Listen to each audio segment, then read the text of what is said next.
Hello and welcome to the Arcade Hangout episode number 55. I am Orange Whip, one of your hosts, and we're a bunch of arcade collectors who like to meet once a week and just chat about arcade collecting and just hanging out, talking about shit.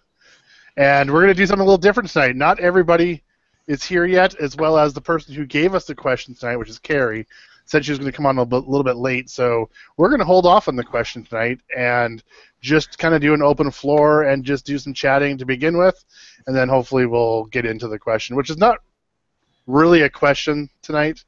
I guess I can say what it is. Her idea was to basically get us to give a shout out to somebody who has helped us in our hobby, arcade collecting or whatever, and preferably someone who's not on the show. So, you know, even though we have a big love fest all the time, we don't need to do it now. I don't understand the double negative of that the last line in the question. Not including people who are not regulars in the show, which means it only includes people who are regulars on the show. I think I cut part of it. So look at it, it's like, that double negative is really kind of boggling my brain right now. As you know, Carrie's a lawyer, so her actual question was like 18 lines long, and I needed to condense it down. So I didn't really lawyers speak. Yeah, I wasn't paying attention. I probably should have read it a little bit better, but there you go. Not people who are actually not regulars on this show. Not people who are not. People. I mean, that is her words. I didn't rewrite anything. Nah, that doesn't make any sense. That means, all right, you guys. Yeah, somebody else besides us. All right, so did anybody do anything this week, arcade-related? So I retrobrighted the Starship One bezel. Oh, yeah, that's right. It turned out beautiful. We gonna see it? Wait. I'm going to tweet out a photo of it shortly, if I have it on my phone. What was your recipe, and where did you get your recipe from, and what was the procedure? Let us know. Oh, okay. In that case, I'll go to just curious. Just curious how you did the big piece like that. I mean, small pieces you just throw it in a cup. It's easy, but yeah. All right. Well, I had to do the. Curious if you took the tips that some of us gave before or not. Yes, I actually did the. I think it's called the. Oops, just lost it. Merlin's original recipe, but I did the gelling mod. Okay, so you did do that, and that worked well. You're up in Canada, though, right? Don't you guys just use like yak sperm or something to do that kind of thing? Yak moose. Holy shit, yak sperm. What'd you say? Hey now. Sorry, Yak Gak, but I ran out of yak sperm. I ran out of yak by the sperm. ounce or the half gallon? I mean, come on. Sorry, Gak, but it's mating season for yaks right now, so their load isn't as potent as required to make retrobyte. So I had to go with the chemical way. I ran out of yak sperm last Grinkers. Yuck. Well, you weren't drinking beer, so what were you drinking? 2 minutes it took us to go to this level. Not bad. Right. Thanks, Gak.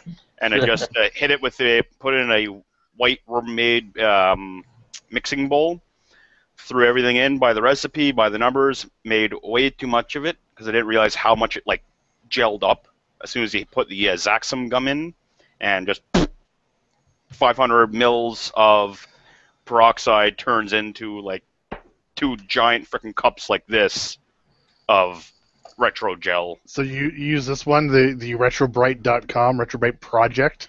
That's the one you used? I actually just Googled it. Retrobright.com, is that the URL? Yeah, that's this okay, one.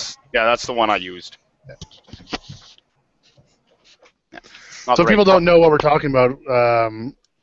If you're, old plastics from the 70s and 80s, they go all kind of yellow, just from oxidizing and also from like nicotine and other stuff. So some guys, the plastics kind of like outgassing over the years. Yeah. Was it the fireproof stuff that oozes out of the plastic over time? Yeah. So. And the sun will bleach stuff too in weird ways. This guy came up with a little formula. I mean, it's basically like peroxide and like soap and stuff, isn't it? Isn't that basically what it is? Oh, and if you use it, wear gloves at all times, because it hurts, even if it's just on the fingertips. Yeah, and it's wash like that shit off quick. hair peroxide too. It's not like, I think I've got a bottle of it. It's the strong stuff, right? Yeah, so about 40% by volume. 40 volume. Same stuff is what You I get just Sally Beauty Supply. So it's not like a bottle of like hydrogen peroxide you get like at Walgreens. Yeah, like the stuff you get at pharmacies. Yep. I think the highest they go is like 6%. Oh, I was talking about like the stuff you put on like wounds. Yeah, Like that's the brown bottle. Yeah. yeah, that's like the highest that stuff goes is 6%, but you okay. need like much higher need. I Yeah. think they recommend 40 vol, which is the bottle you have. It's what they bleach hair with, right? Yes, exactly right. Yeah. Wow. And what was the chemical that you added to it to I can't even remember now. I The gave you that thickener? tip, but Yeah, it's a Zaxtham. Yeah, Zaxtham oh, gum. It's, xanthan gum, yeah. okay, there Yeah, we go. It's, yeah. it's what you use to make. I believe it's jam or gummies, one of the two. I want to say it's jam though. But you can get it at Jam you usually use pectin, I think. yeah, pectin. Okay, so it's like when you're making gummies, because I got it at a place called Bulk Burn. I think you probably have them at your Yeah, end. we have them. Yep. Yeah, and it's like, okay, well, who the hell has this? And I go to a supplements place. Yeah, xanthan gum. Yeah, they use it for like gummy bears and jubes and all that kind of stuff. Yeah, it's something like that. Yeah. And while I was there, I picked up a whole bag of chocolate-covered jubes, and that was pretty uneventful. Yeah, You didn't try their chocolate-covered gummy bears? they didn't have any in stock. No. It They're was there in the... They're banana flavored. Really? Yeah, it's really weird. Ah. My wife loves them. Hmm. So if you use that stuff to dye your hair, is that painful? It can. No, it 'cause can you affect, it can affect people will have all kinds of problems with their scalps. Yeah, it'll burn the scalp, and Okay. you don't want to leave it on forever either. No, you have to be very careful. Yeah. But about how long you leave it on. You also dilute it, though. I think when they do it for hair, they dilute it and make it into a paste or something like that. Oh, okay. All I know is don't, when you're dealing with hydrogen peroxide, or not hydrogen peroxide, peroxide, and yeah, you got to wear the gloves because it gives you all white where you touched it, even on your leg where you got a bit on it when you're pressed up against your marquee or your bezel. And I knew about the fingers, so I washed them off. They were a little tingly. Then my leg starts burning. It's like, oh, I got some down there too because it's all white because it's creating bubbles underneath your You're skin. bleaching your leg hair. You bleach your butthole too. No, well, I was at it. Well, I was at it. Yeah, I figured. You got the bottle right there, right? It's already mixed up. Uh, Like sit on like a black light then for a while. The bleaching buttholes hang out.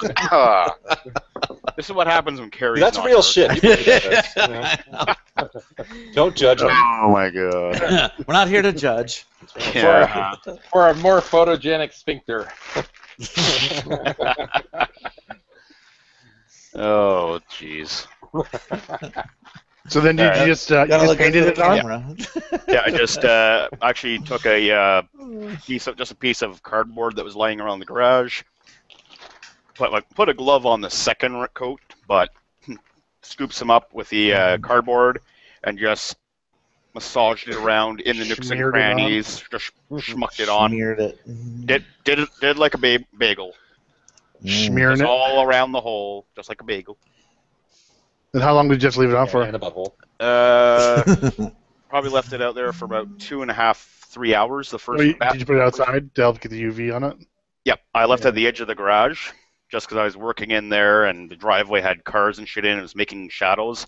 But what I would do is it fit perfectly in like the bread racks you see at grocery stores. I fit nicely in there and secure, and it wouldn't buckle in there. So I just put it in there, and every 20 minutes or so, I would give it a little turn, 90 degrees or so, every 20 minutes, just to make sure everything, because it's like it does this. The bezel So the is like shadows this. got the UV as Yeah. well. Yeah, exactly. So every 20 minutes or so, give it a little 90 and wiped her off. That stuff's a pain to wipe off. Took a roll of paper towels to get it off, and then a little simple green got it out. I don't know. You should just be able to wash it with a hose, no? Yeah, except the speakers are on it Oh. because the speakers are riveted in. Now I can detach the speakers themselves, but the speaker grills are still like attached to it.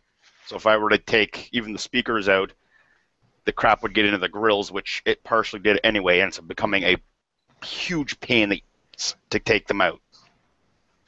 But I didn't want to pop the original rivets. Like I have a rivet gun, but I don't want to know how what shape the plastic is underneath it. Like if I take these rivets out, like you have to drill out a rivet, you have to pop them out. Will it break it? Will it do more harm than good? I think I'll just go through a thing of paper towel and not take any chances on it, because I don't think anybody reproduces bezels for Well, yeah, Starship and 1. it could be brittle too. So I guess if you're drilling through it, you got to be careful with that. It's very brittle. I had to use the plastic version of JB Weld in a couple areas just to seal in a couple cracks, and there was some material missing in a very bad spot 'cause it was visible. So I had to build it up, and then I just gave it a little sanding with some light grit paper. But now I got to find out how to match the bone white. So The other option is just to paint it and clear coat it. Say at that point, I might say just drill the speakers out if you get that far. If there's visible stuff that it's causing problems. It's a little crack like that. Oh, okay. Like you can see it, but I think if I got it filed down level to the surface, something just a little bit of some form of paint, maybe even nail polish, and then I'm going to clear coat the whole damn thing, because I don't want to ever have to go through that again. Well, I mean, the plastic is the same color all the way through, is it not? Yes, but there's an actual chip missing out of it from where it broke. I would maybe, I don't even know if I would clear coat it. I'd maybe wax it, polish it like a car wax, because you can at least retro bright it again. If you clear coat it and something happens, then you're kind of fucked. Yeah, I mean, if the clear coat goes bad, you're going to be dealing with some pain in the ass there for sure. Yeah, usually they just wax those things and just like put a polisher on it and just try to polish it, because you can get rid of, in a car, like I've had chips and stuff out, and you cut polish it and you don't even notice it's fucking gone. It's there, right? True. You might be able to hide it if you do the polishing properly. All right, so just grab some some car Novus, some turtle wax, something like that. Yeah, just car wax. Yeah, car wax. Okay. Yeah, I mean you can polish it too if you really wanted like a cleaner polisher. Is it textured? Yeah, kinda. It's Let's see what that is. trying to think of what the texture type is, but there's It's like a monitor or that plastic. Yeah, more or less. Which kind of makes it even harder to do anything with it, and it took some scrubbing to get the crap out of the crevices, but right. Yeah. Yeah, I mean, I'd be hesitant in clear coating it, I think, because you could just run into even more problems. Yeah, true. I'd just try to protect it somehow, and if you need to, then you can always do it again. Keep it out of the sun. Yeah. All right, I found a picture of the bezel there. Did you tweet it? No, this is halfway into process. Okay. So Do you oh, I see. Okay, let me. I have to share it with everybody. Oh. There you go. So I have it underneath it here. This is just a bread rack that fits in quite nicely, so there's no stress on the edges and the corners here. And that's the speakers on the side there, right? Yeah, these are the speakers, and it's riveted, 4 rivets per speaker. But that's one chip. That one's not visible because the marquee fits here. But control panel, right here, there is a visible little chip, but I think I can hide it because it's so small, and just a little filing action will take care of it. And right up here for Steve, this is where someone scratched in Devo. Hey y'all! I gotta wear my Devo hat again. Well, I mean, you should be able to take some like steel wool or something like that, maybe, and try to get rid of how deep is it scratched in? Because it's just plastic; it's the same color. I mean, the plastic's fairly thick, right? Yeah. Well, after I retrobrighted it the retrobrite took the dirt that was making it more visible. Yeah. But now it's it didn't. I'll have to go down and take another look at it. We're going to get a better photo there when it's done there. Or use like a 600 or 1200 sandpaper or like steel wool or something and see if you can just smooth it out. I think it would be okay. Like I barely saw it. Or you could just like get a permanent marker and just put it right over it so you do see it, because that's badass. I like it when the sides of the cabinet say "fuck" and "pussy" and stuff like that on the coffin. That's what the '80s was, Big right? hairy pussy. Yeah, Kilroy was here. Right across the bezel, so you can't even see the screen. Maybe not the bezel, but I do like it on the side art. Yeah. It's totally. That was a Authentic. Fast Times reference. I'm not too concerned about having the word Devo because it makes people go, oh, well, what's Devo? I go, I have no idea because I wasn't born in the 80s. We are not men. We are Devo. DEVO. Mongoloid. Reminds It me of was my a friend Steve-O. Mongoloid. Okay, I'm going to go with a band on that one. There you go. So all I need to do is find I put a post on Clove the other day. The manual for Starship says all the fuses are 12 amp AG, which apparently is a fuse type. But no one's gotten back to me because the fuse that's still good in the bottom of the game is 7 amps. But the manual says they're 2 amps. So maybe Billy band-aiding a problem there. Yeah. That's what I was starting to wonder. But the thing is, those at Grinkers, right? I'd say maybe try to reach out to Hat Trick. No, I don't think they have one of those at Grinkers. At Space No. Encounters? No. no, They had Starship. Starship. Oh, I got it. I have a Space Encounters. He has a Okay. Starship. Yeah. Space I'm trying to Encounters, think that's it. I'm trying to think what Starship is. Starship- now. Isn't Starship the one where you're shooting like the upside down Enterprises, the Star Trek Enterprises? Look at the Oh. Let me. look at a screenshot. Bring it up. You shoot space. Yeah, I'll bring it up here. They Okay. flipped. They made Enterprises like Star Trek Enterprises, but then they flipped them upside down so they wouldn't get sued. It's Starship 1 is what the actual. Yes, yeah, by Atari there, 76, I believe. See if you can get a screenshot of. It looks so much like the other one though. It's Space similar. It to looks yeah. similar, yeah. Like all the artwork, like you would swear it's Yeah. a game made after Star Trek. Encounters. Oh yeah, there's a Klingon looking ship there too. It looks a little bit Klingon-y, huh? Yeah, like right there. Is You're gonna that save the Federation. See how the Yeah, boosters, the engines on the Enterprise are down below? The middle. Yeah. Yeah. Like they flipped it upside down. Yeah. It's totally just flipped upside down, isn't it? Yeah, That's hilarious. that's an old game. Yeah. Some badass Yeah. side art. But if I look at my manual binder, it says 2 amp slow blow fuses in the bottom for the main wires or the primary wires. So there's Space Encounters guy. Huh. Okay. I guess I didn't see the sides, because it was between a couple of machines. Yeah. I Which didn't is- know that's that. the I didn't Star know they Wars actually made a awesome. cabaret though. That's pretty cool. Oh, weird. Yeah. I wonder if it flashes like the other one does. It looks like a Pac-Man cabinet. Yeah. Or Space App, kind of, right? Same kind Yeah. of thing. It's got like a Gorf control. Yeah, Gorf stick. Yeah. Interesting. Yeah, I got one of these. I don't know, what was it? 6 months ago, maybe. With a fully rebuilt monitor in it, which was sweet. Were you the one that had the high score on that at Grinkers? No, that was. Who was that? I had the high score until. Yeah, you did. I didn't know you. Until Mr. Ringer. Mr. Seattle showed up. Oh.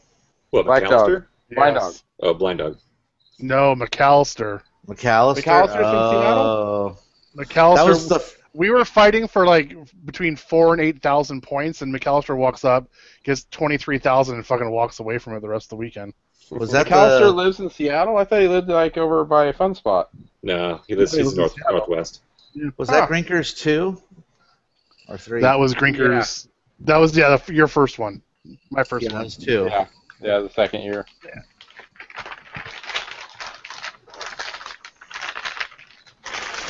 Okay. Cool. Yeah, I remember So- he came and destroyed everybody. Grinkers Yeah, is that's- dangerous for wanting to buy games afterwards. Right? I can't wait to see Steve's expansion. I know. Yeah, it's gonna be awesome. He said he's gonna try to come on tonight, but It's fully open now too, right? He opened like Yeah. a week ago. yeah, Yep. I think so. He advertised it in his tweets. Well, he hasn't done a walk around for us yet. Right, huh? It's gonna be a big surprise. I know. Who's it? Maybe. Matt. Matt said like maybe we should wait, make it a surprise. Like So you're walking into a new Grinkers again. Right. We'll all hold hands while we're walking in. Yeah. Tears roll down our cheeks. Yep. Should be cool. And John and on the latest show, they were talking about they took away our nook. Where are we gonna sit? You just sit in the back of the next room. Yeah, it's just going to be even a deeper nook now. Yeah. Further away from the beer. Oh, there won't be any shortage of beer flowing everywhere. Yeah. No matter how far you are away from the bar. I think they had waitresses bringing them Yeah. beers, right? Yes. Yep. During the show. Yep. Anybody else do anything arcade related this week? Yeah, we went over and fixed Joe's shit. Oh, yeah. That's right. The Arcade Icons crew. Yeah. Apparently That was is what pretty they were fun. called. I'm glad I went. I did a little soldering and. It was awesome. I was giving Joe shit on I don't know, it was Facebook or Twitter or something about it. It was awesome. Oh, yeah. Yeah, Joe was like showing us his beer, and people just keep sending him beer and asking him to do reviews and stuff. It's so funny. Dude, I want that problem. I know, right? Maybe we should start doing like car reviews or something. Who was it No, said beer's that? fine. I think Joel said Yeah. that. Yeah. I don't want cars. I want beer. Give me cars to review. I can sell them. But yeah, no, it was pretty cool. Yeah, we were there from 5:30 till like midnight, and we got almost everything running. We had a couple problems with a few machines. Robotron monitor, I forget what model it was. I wish Keith was here. He should have come explain on it. to talk about this. Yeah, I know. Go. I was Just just part the of the assistant. We had some problems. We ended up having to. They couldn't between the both of them. We couldn't figure it out. So they Joel called Buffett, and Really? he said follow the Force? the power line on the board, to see if there's a crack in the on the circuits. And we just couldn't find what it was, and they tried everything. So they ended up just swapping out with a monitor. That Joe had an extra monitor there, and we put that in, and it worked. But it is cutting off the Robotron side a little bit, enough where if you move the character to the far left, he goes off screen. Oh. So yeah, that's no good. So, but that was the only thing that we couldn't get to work. Everything else we fixed. Paperboy, the control wasn't turning left. I don't know if you ever opened up and looked at a Paperboy control, but it's a pretty complex, like, rotary system that controls. Oh, you know, Gears and pops. Actually, no. It's like a Star Wars yoke. Actually, that one and it was Food Fight. Those two controls. Those are the two that weren't working right.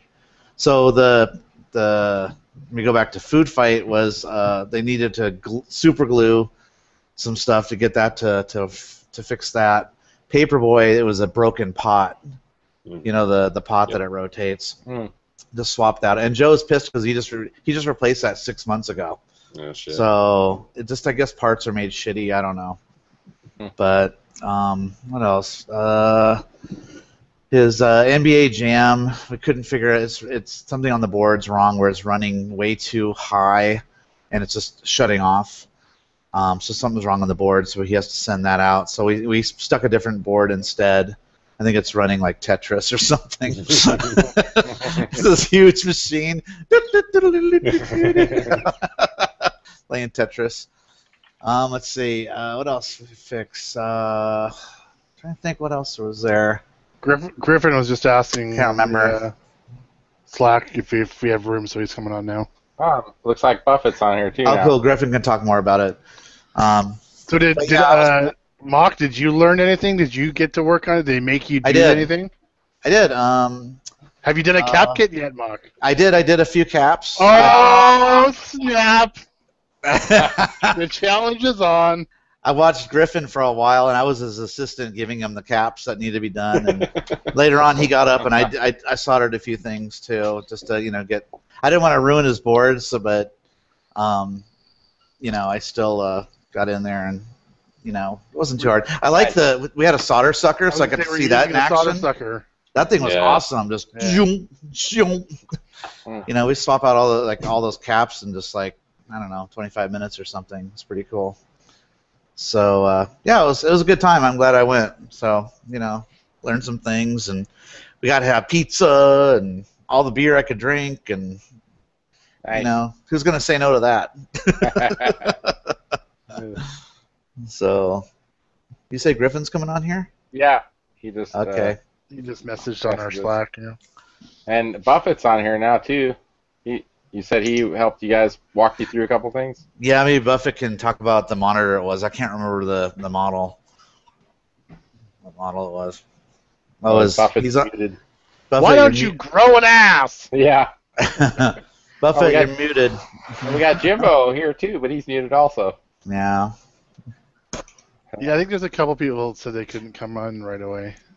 But it was kind of cool that we were, by the time of the end of the night, when it was midnight, we turned on all the machines. It was just neat to see everything running again, just about.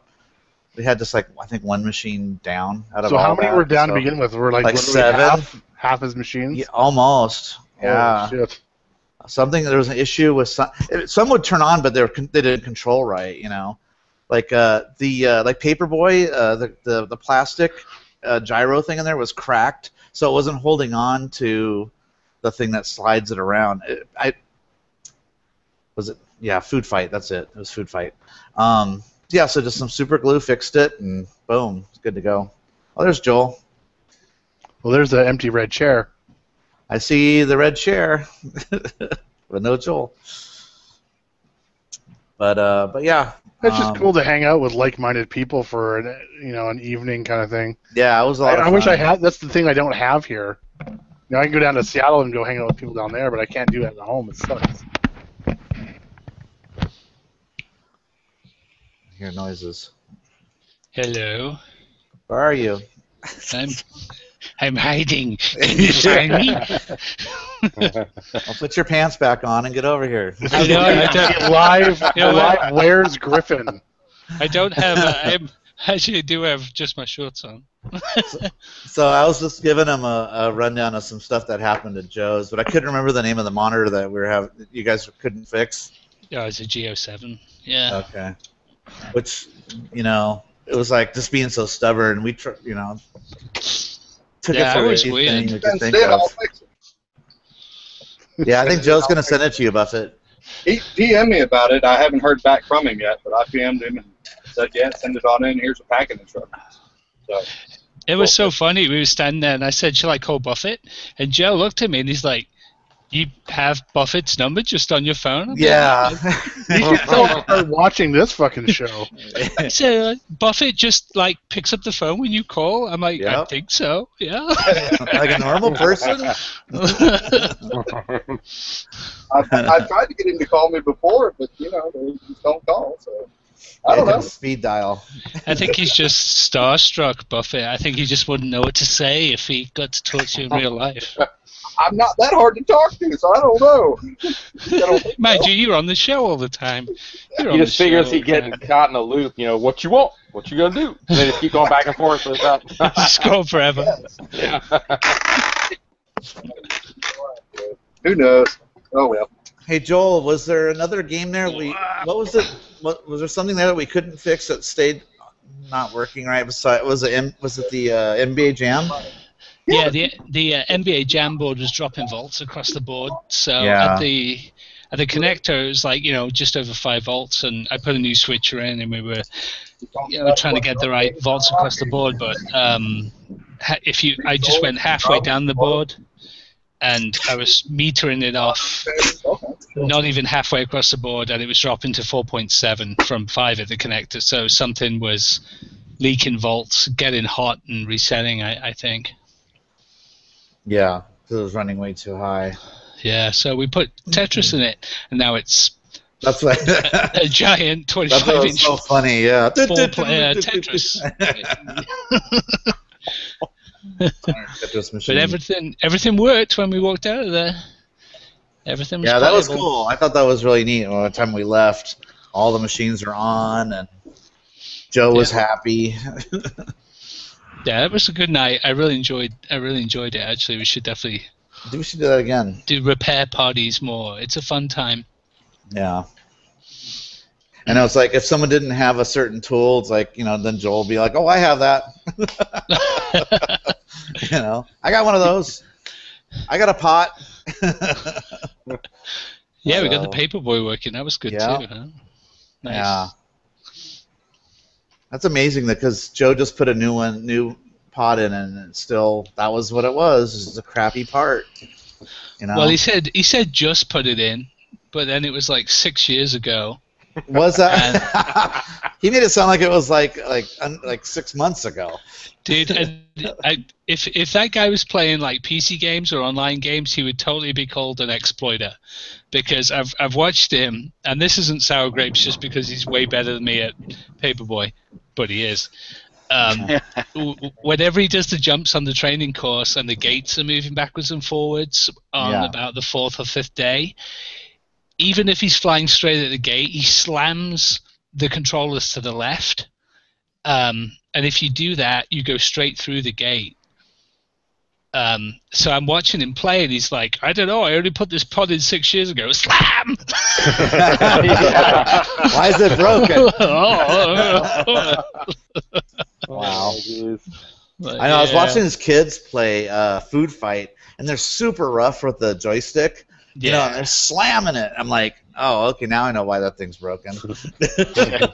Like 6-year-old boys, they have no control, and they're just like, the whole time.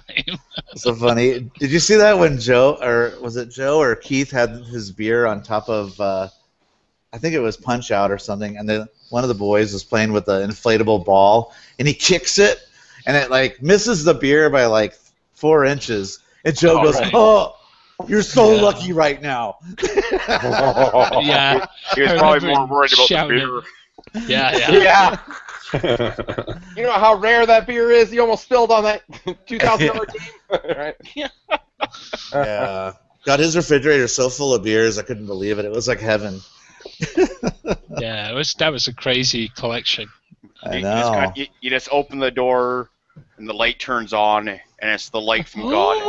Exactly. I didn't know what to choose. There's so many. I'm like, what do I get? You should totally add that sound effect to the beard. Oh yeah. You just open it up and just the sound. Glowing light. Heavenly host angels singing.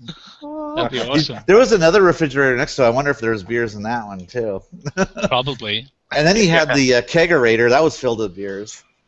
It's like beers everywhere in that place. Jesus.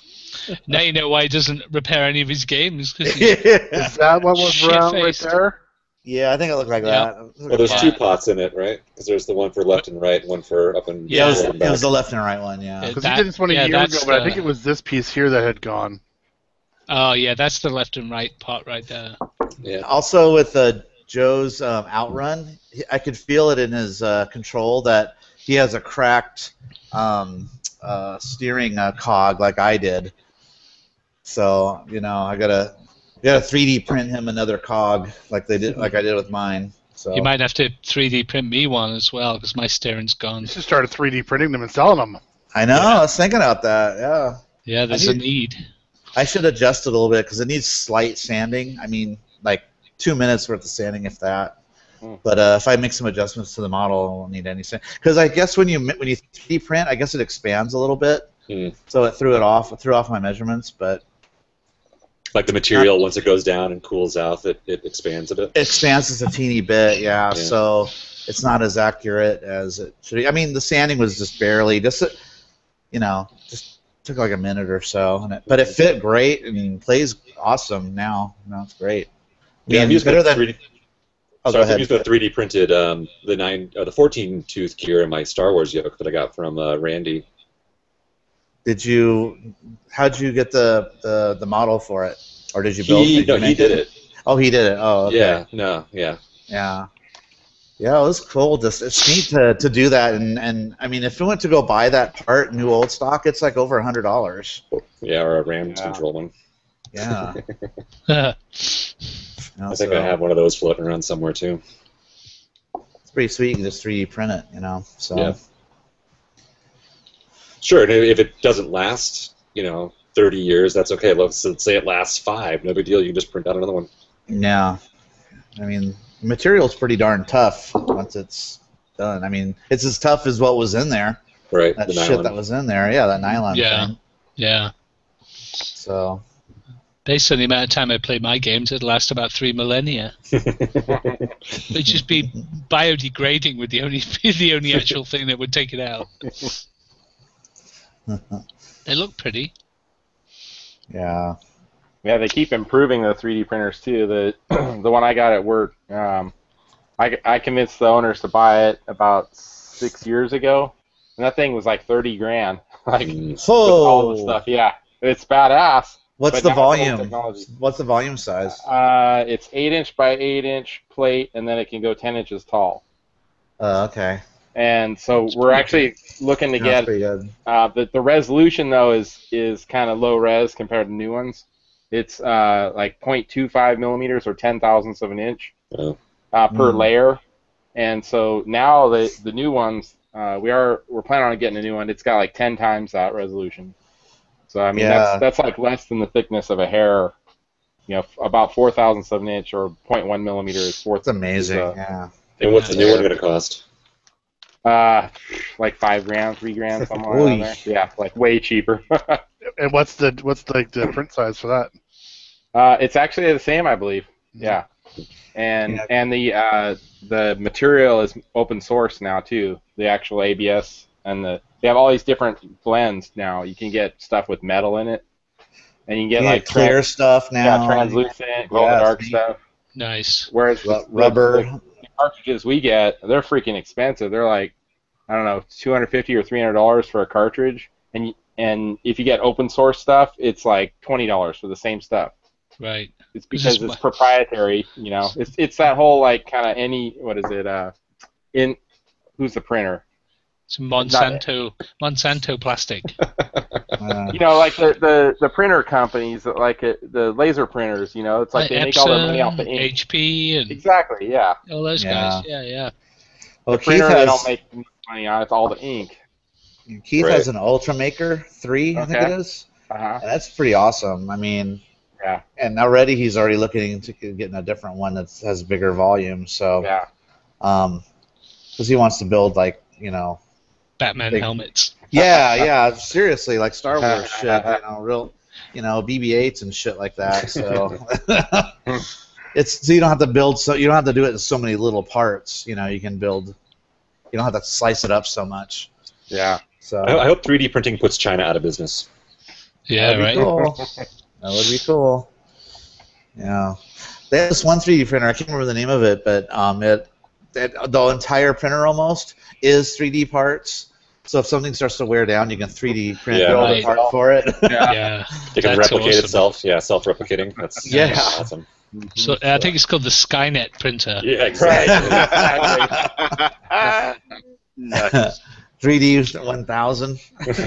You just wake up one morning, you walk into your room, there's like 400 printers all looking at you like, ah! Yeah. God. That was. You can 3D print cars and houses now too.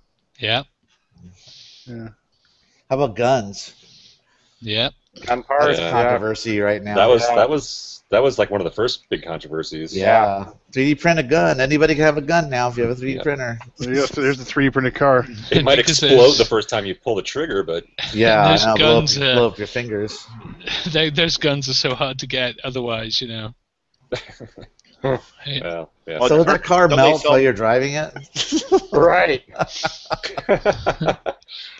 I'm sure there's heat things inside, or it could be battery operated. See how well that car does in Arizona. They have come back to a puddle. Scoop it up and put it back in your ink tray. The car went down the drain. Do it again. Yeah. They have ones that you can prototype circuit boards with now. Like it actually does traces. No, oh wow. Yeah. That's awesome. And then you can put it on like flexible fabric. So you can actually have like Oh, a wow. circuit board, like you could wrap your wrist with this Like wearable. circuit board, Yeah. with Wow. LEDs on it and stuff. Yeah, it's nuts, man. Did you see that tattoo concept that came out of MIT where they showed that they could do a printed circuit with touch sensitivity on a tattoo type thing? And then there was also an option for like a display type thing. And they were on the tech podcast that I listened to, they were talking about it, saying, well, you develop this in a few years, then, potentially you got the opportunity for, even if it only lasts a week at a time, Monday morning, you go and apply your tech tattoo, and it's got all of your messaging and your web browsing and everything on it. And then by the end of the week, if it just wears off, doesn't matter. You just slap a new one on Monday morning, and off you go. I thought that was pretty badass. Wow. Sounds pretty sweet. Well, in the future, awesome. when we all have those nanobots, we'll be just tapping into our Google chips that are in our head. Wait, does it work on any skin? Any skin? No, any white people's skin. You went there, not us. Because it was made in MIT, so There's a 3D Like printed what? house being made. right? So the fifth element's coming soon, where they can just rebuild your whole body off your arm. Right. Yeah, just like the Fifth Element, man. Yeah. Hey, that's just as long as when I'm 70, I can get the Viagra print tattoo.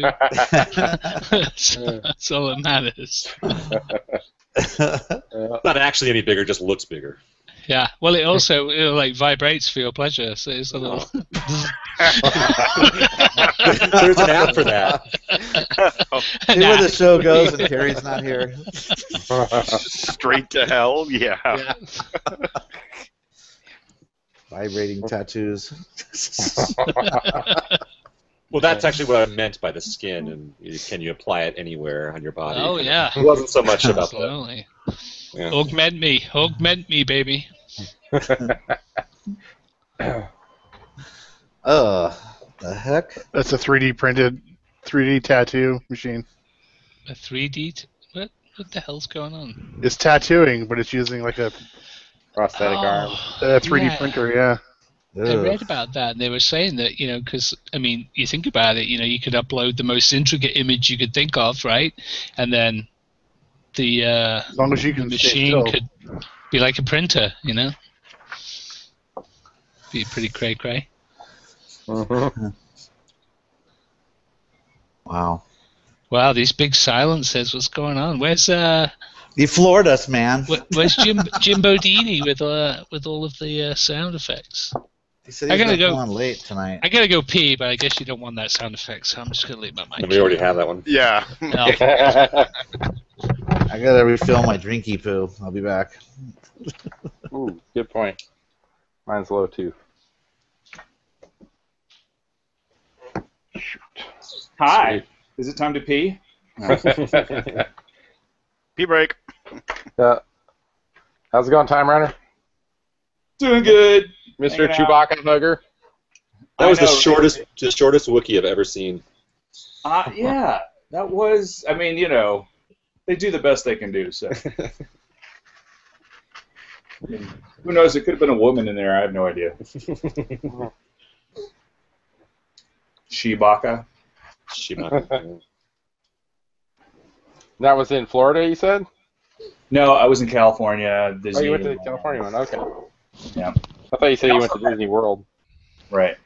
They also had Kylo Ren, who, I loved it because he was a jerk and he insulted you, and he said that you weren't good enough for the First Order. It was great. So, Nice. good day.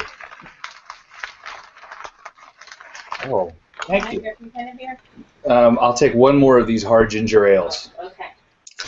This tonight's show is sponsored by. Yes, right. Sponsored by Coney Island Brewing, and these I bought a 6-pack of just out of curiosity, and now I feel obligated to continue to drink them until they're gone. So. Is it me or does Keith look like Princess Leia?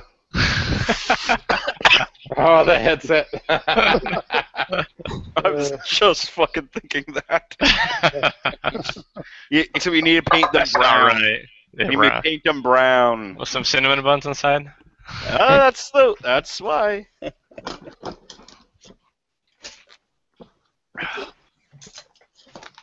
Yeah. All right. Yes. So. So, did you get any? Well, it sounds like you've been traveling. Just say, did you get any pickups this week? No, the last pickup I got was a Taito. I haven't been on here because I've been like working like 60 to 80 hours a week. Whew. So yeah, I got a Taito front line that is now a fire trap, Okay. and I bought it from this guy. I always ask, hey, why do you have this? And he was a firefighter, so he had all these. He had at least 2 or 3 other fire-related games, which I can't think of right now, but Like Was Star fire Trek. one of them?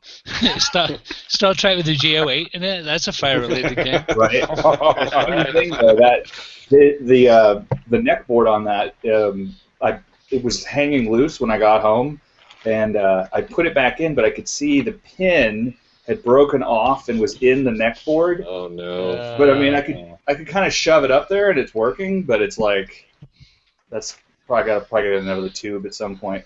That's Sounds wild like time. an old girlfriend of mine. Just Yeah. get the duct tape out. Oh, where do you wrap it? No, but I finished my Mortal Kombat 1, other than a few other cosmetic things that need to be done with it. So that was a $75 golden pickup from February. It's not bad. Yeah. Yeah. Sounds like a heck of a deal. Like any game for $75, pretty much. Other than Karate Champ or Defender, of course. Yeah. But that was a. What's that? Oh, Steve is holding up his beer. Miso honey. Yay. Oh, Belching beaver. that reminds me. Drinker Steve texted me about 20 minutes ago. He said, bro in town from Florida. See you guys next week for sure. Oh, no. Yeah. He said that last week. Yeah. Tell them no more excuses. We want updates on this expansion, damn it. Yeah. We all It's just want to finished. come and hang. It's finished, isn't it? The expansion? Yeah, I think so. Mhm. Tell them we won't bring up falling asleep during the podcast.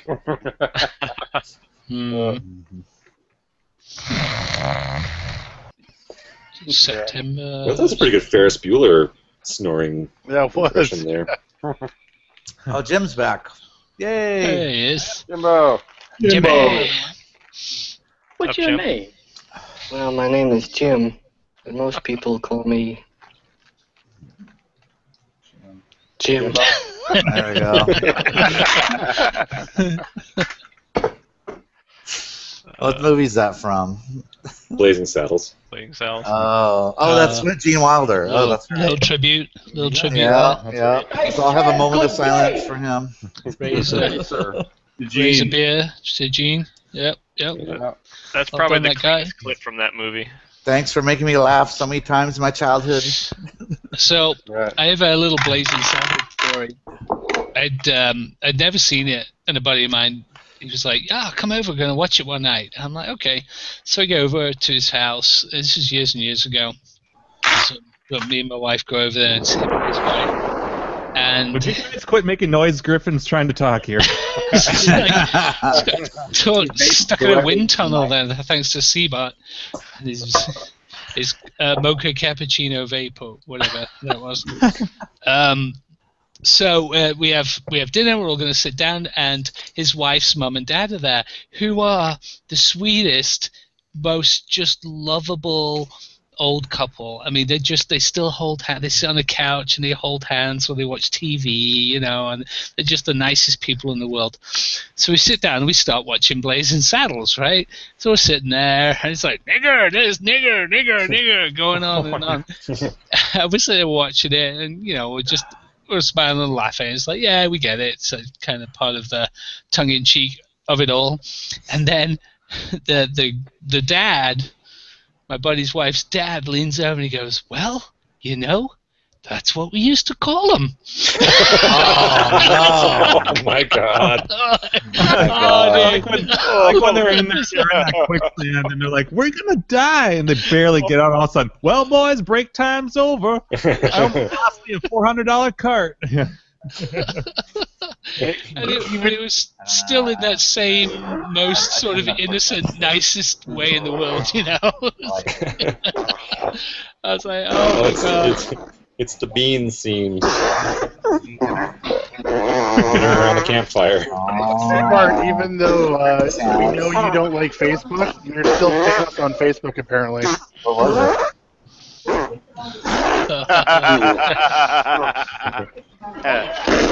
How'd that get on there? Somebody's liking our show, apparently. Stefan Westbrook. Who's Steph that? Westbrook. Hey, shout out to Stephen Westbrook. It's fun, buddy. I love how you put the man who hates Facebook on the screenshot. Saying, "I want to talk to Samson." They're jerks. So that guy couldn't help me. I want to escalate it to whoever can. We're all listening to Steve's wife right now. I'll stop and ease her up. Did you get what you wanted? And you didn't take out the trash, and the toilet seat was still up, and you left one sheet on the goddamn roll. You've been in this room all day. Steve, that was awesome. You can't hear us. Get off your ass and get in the house and cook the damn dinner, clean the dishes, and do my laundry. Say hi to your wife for us. that was awesome. That was awesome. Shut up, bitch! Who fucks made turkey pot pie? Nice. Steve, sorry, you forgot to mute yourself. Oh, sorry. You hear our whole conversation? Everything. Oh, man. Now we know what goes on behind the scenes. My wife was trying to fix Didn't her even parents' get in. direct TV, and it went to shit, so sorry. Unplug, plug back in. 90% of problems with cable boxes. Yep, This is what makes time travel possible. Yeah. Flux capacitor.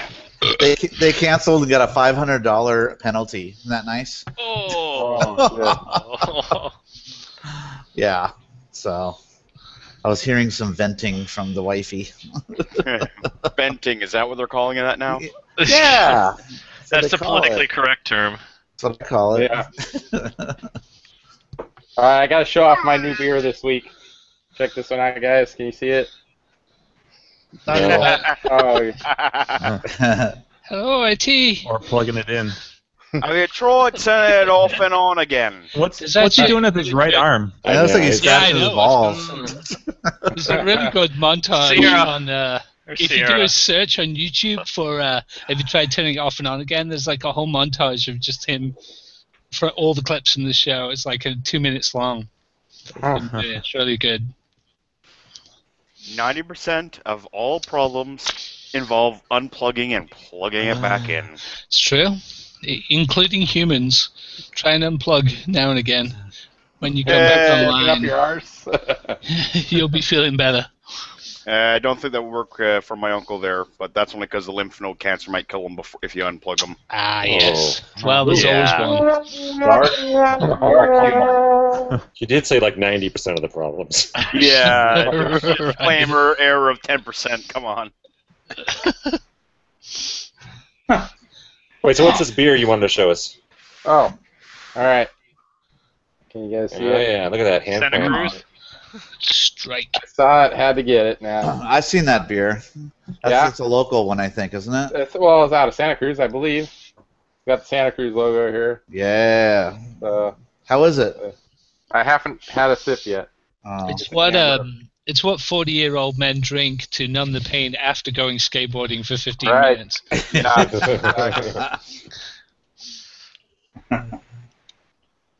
It's amber. It's a little smoky. Not bad. I'll drink it. I had a nice I'll drink it. sour at Joe's house the other night, and it was sent to him by one of his psycho stalkers. He was telling us the whole story of that. So we decided it tasted like, what is it? disappointment and salty tears. That's what the flavor of the beer was. Nice. So he has a beer stalker from his YouTube channel? Yeah, I guess some guys kept sending in. Pretty much. Just kept sending in boxes and boxes of stuff, like $400 at a time. Yeah. And Joe is just like, I can't spend $400 on beer and to send it back. And I guess this stuff kept turning up at his work, sort of more boxes and more boxes over time. And in the end, this guy starts sending Joe all these really fucking crazy emails like, "You're such an asshole. I'm gonna make YouTube videos and tell everybody what you like because or this not, guy not was like you want." expecting beer back from him, right? But Joe, he never asked for it. And the guy went full fucking Boil the Bunny on Joe. What's he supposed to do? Return the empty cans? No, he wants to send beer back. Yeah. It's like a beer exchange. That's normally how it works. But you gotta it has to be a voluntary thing on both sides. Yeah, it's like, otherwise it's basically beer rape. Otherwise, It's Well, that's kind of what Joe said. Joe said the guy said, "I'm going to send you a bunch of stuff to review," and then it was one box, and then another box, and another box. Yeah, it doesn't stop. Yeah, and then the guy's you get a fridge to the garage. Yeah. I thought you loved me. Well, as long as Joe isn't like, I got too much beer from you. I need to get another fridge to hold it all. Yeah. Next thing that shows up. Fridge shows up. Oh yeah, right. I tell you what, there was no room left in that fridge in the garage. Oh no. Yeah. I sent that picture out. We should have got a to-go box. Yeah, we should have put some stuff in our pockets. The guy's got more working fridges than he's got working fucking arcade machines. Well, not now. Not now. But balance. Joe said that people are sending him stuff to review all the time. Nice. For his channel. So I should review porn stars. I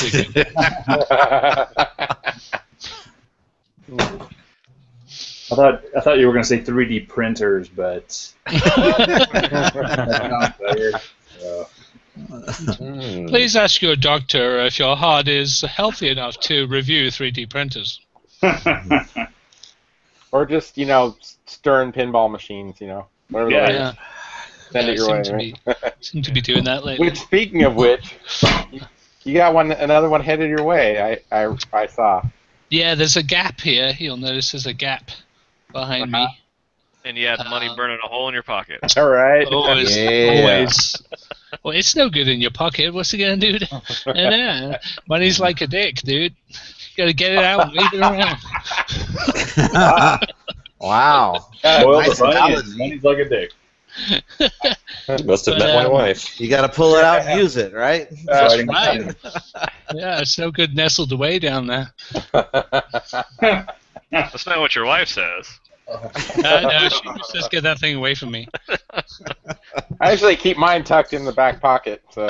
Do you? Good man. Yeah, you don't want to drag it on the ground, though. Those gravel burns can be a bitch, right? Yeah. Oh, dear God, what did I just walk back into? That water's cold. That water's cold when you're taking a shit, right? There you go. So, no, I sold Indy. Some guy drove out from Phoenix to San Diego, and what I wanted to do was trade it for.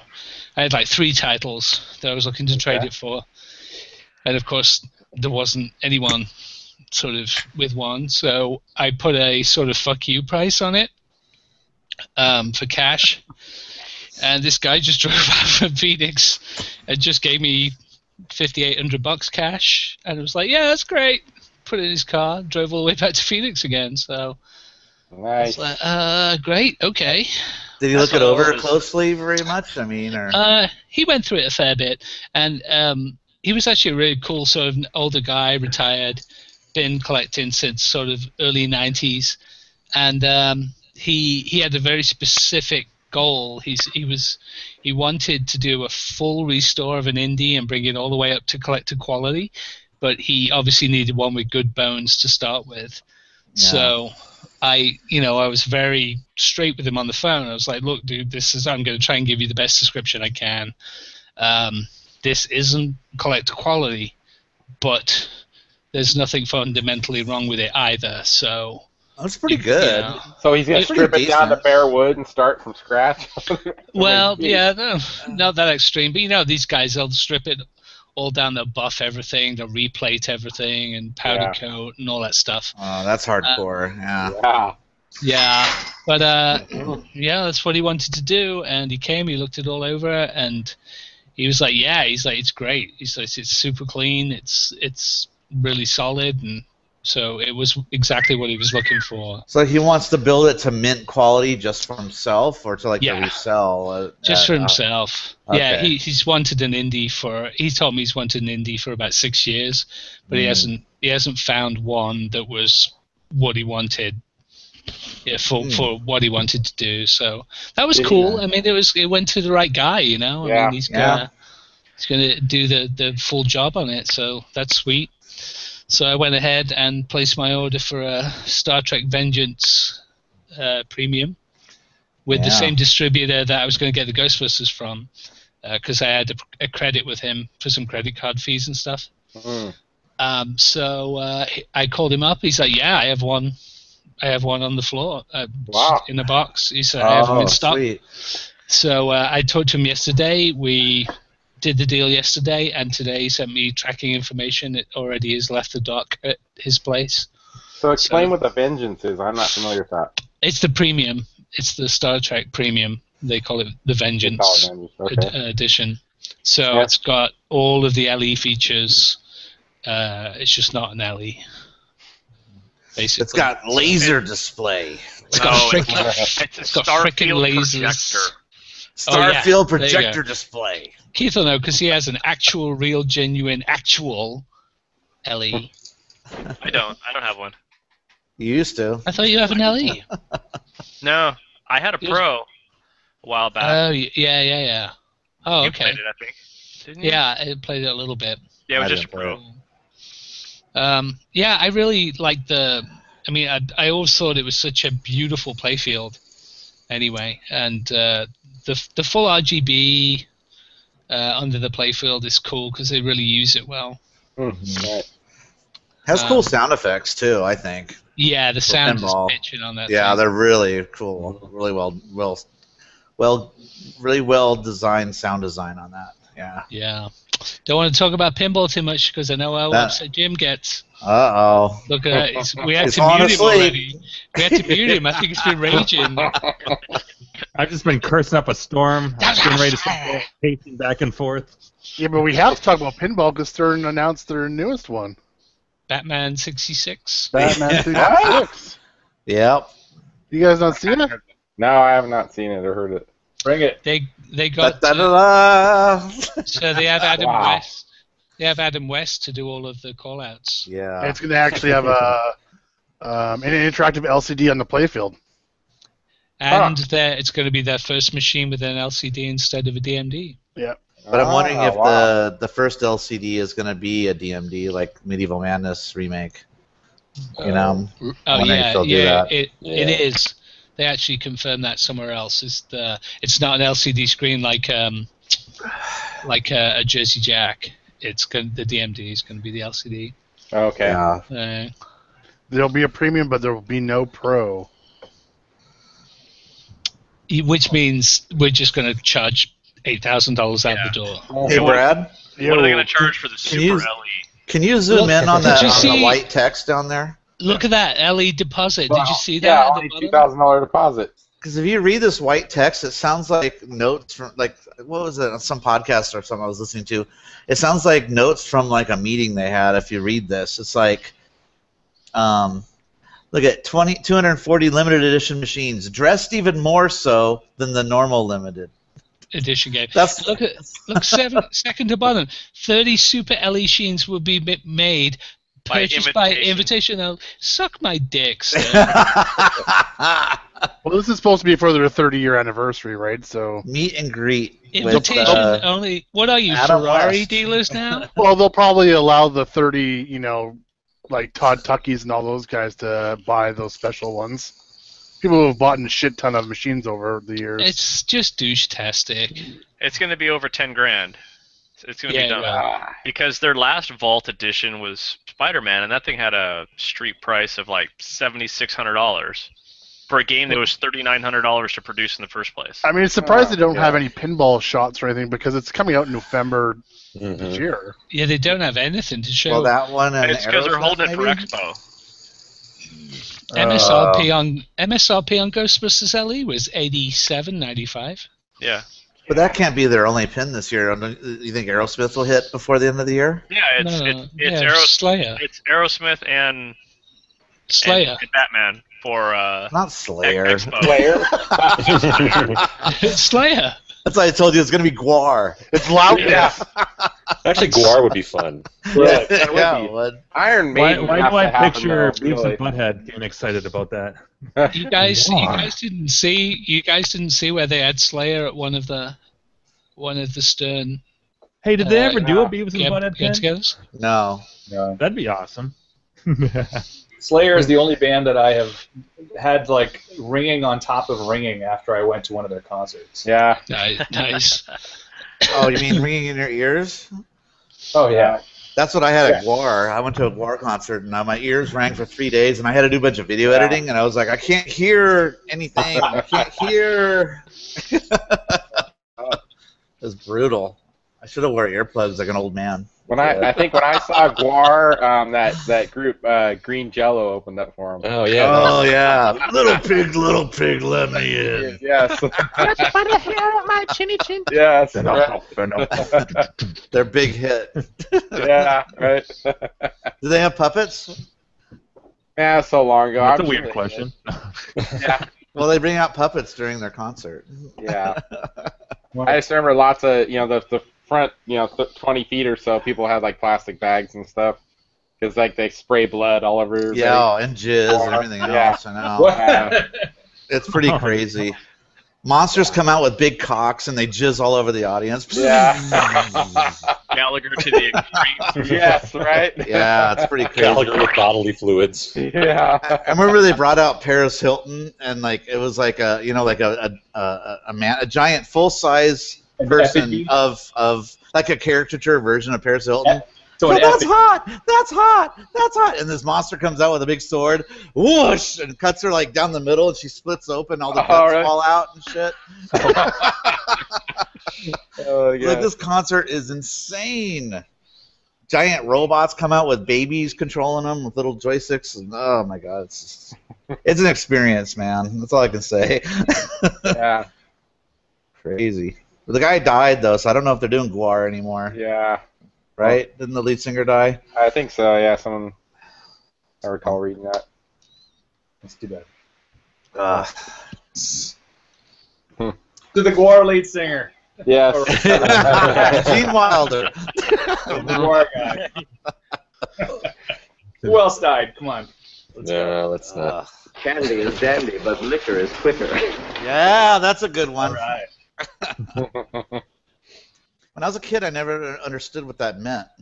Because you give candy to a lady, it'll take a while, but you'll finally get laid. But if you give her a bunch of liquor, you're going to get laid that night. Right? Boy, you fucked that up. That's exactly what that means. That's what it means.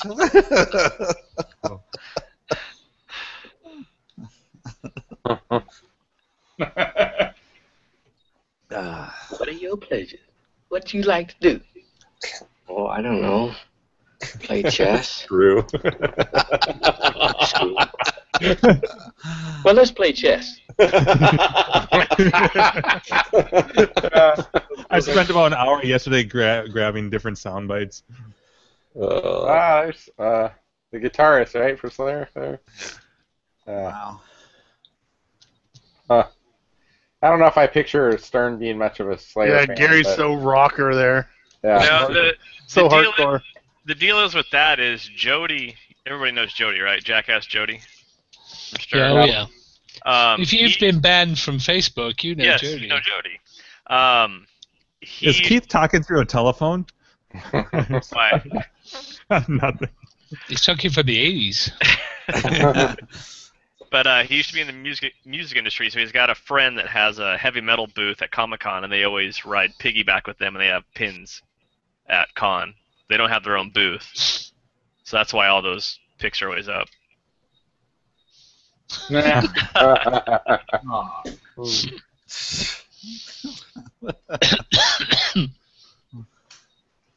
Oh, they're calling it Pinball Hangout. Oh, Adam called it that. Oh, no. Hey, it's an arcade game. We can talk about it. That's right. They're found in arcades since day one. Yeah, it's true. It takes your quarters just the same. That's right. Just a lot more of them, right? So my pole position took a shit. Yeah, Hey. I saw that. Yeah, had it for a month. Okay. That's not just I picked it up a month ago. That's like I sent the boards off for repair and got them back a month ago, and it took a shit already. But it's Did you power even look supply. at it yet? Power supply. No power and no 5 volts. So to rebuild the AR2s, I got some kits from Ian. So 2 AR2s though. What the fuck? What are they for? Left speaker, right speaker? What the hell? Power hungry. It's a power hungry board. Yeah, it is. So I was going to put a switcher in there, but John from John's Arcade started judging me. Not original. Not original. But Well, you it would still need it for the audio amp though, too, right? it's like $39 to rebuild them, both of them. So I thought, fuck it, I'll do that. But I mean, don't be high maintenance. Don't be high maintenance if you're a cheap, shitty game. I'm just saying. Don't say that to your wives or your girlfriends, by the way. Don't say that. That's some love advice right there. Don't say that to any 30 or 40-year-old arcade game.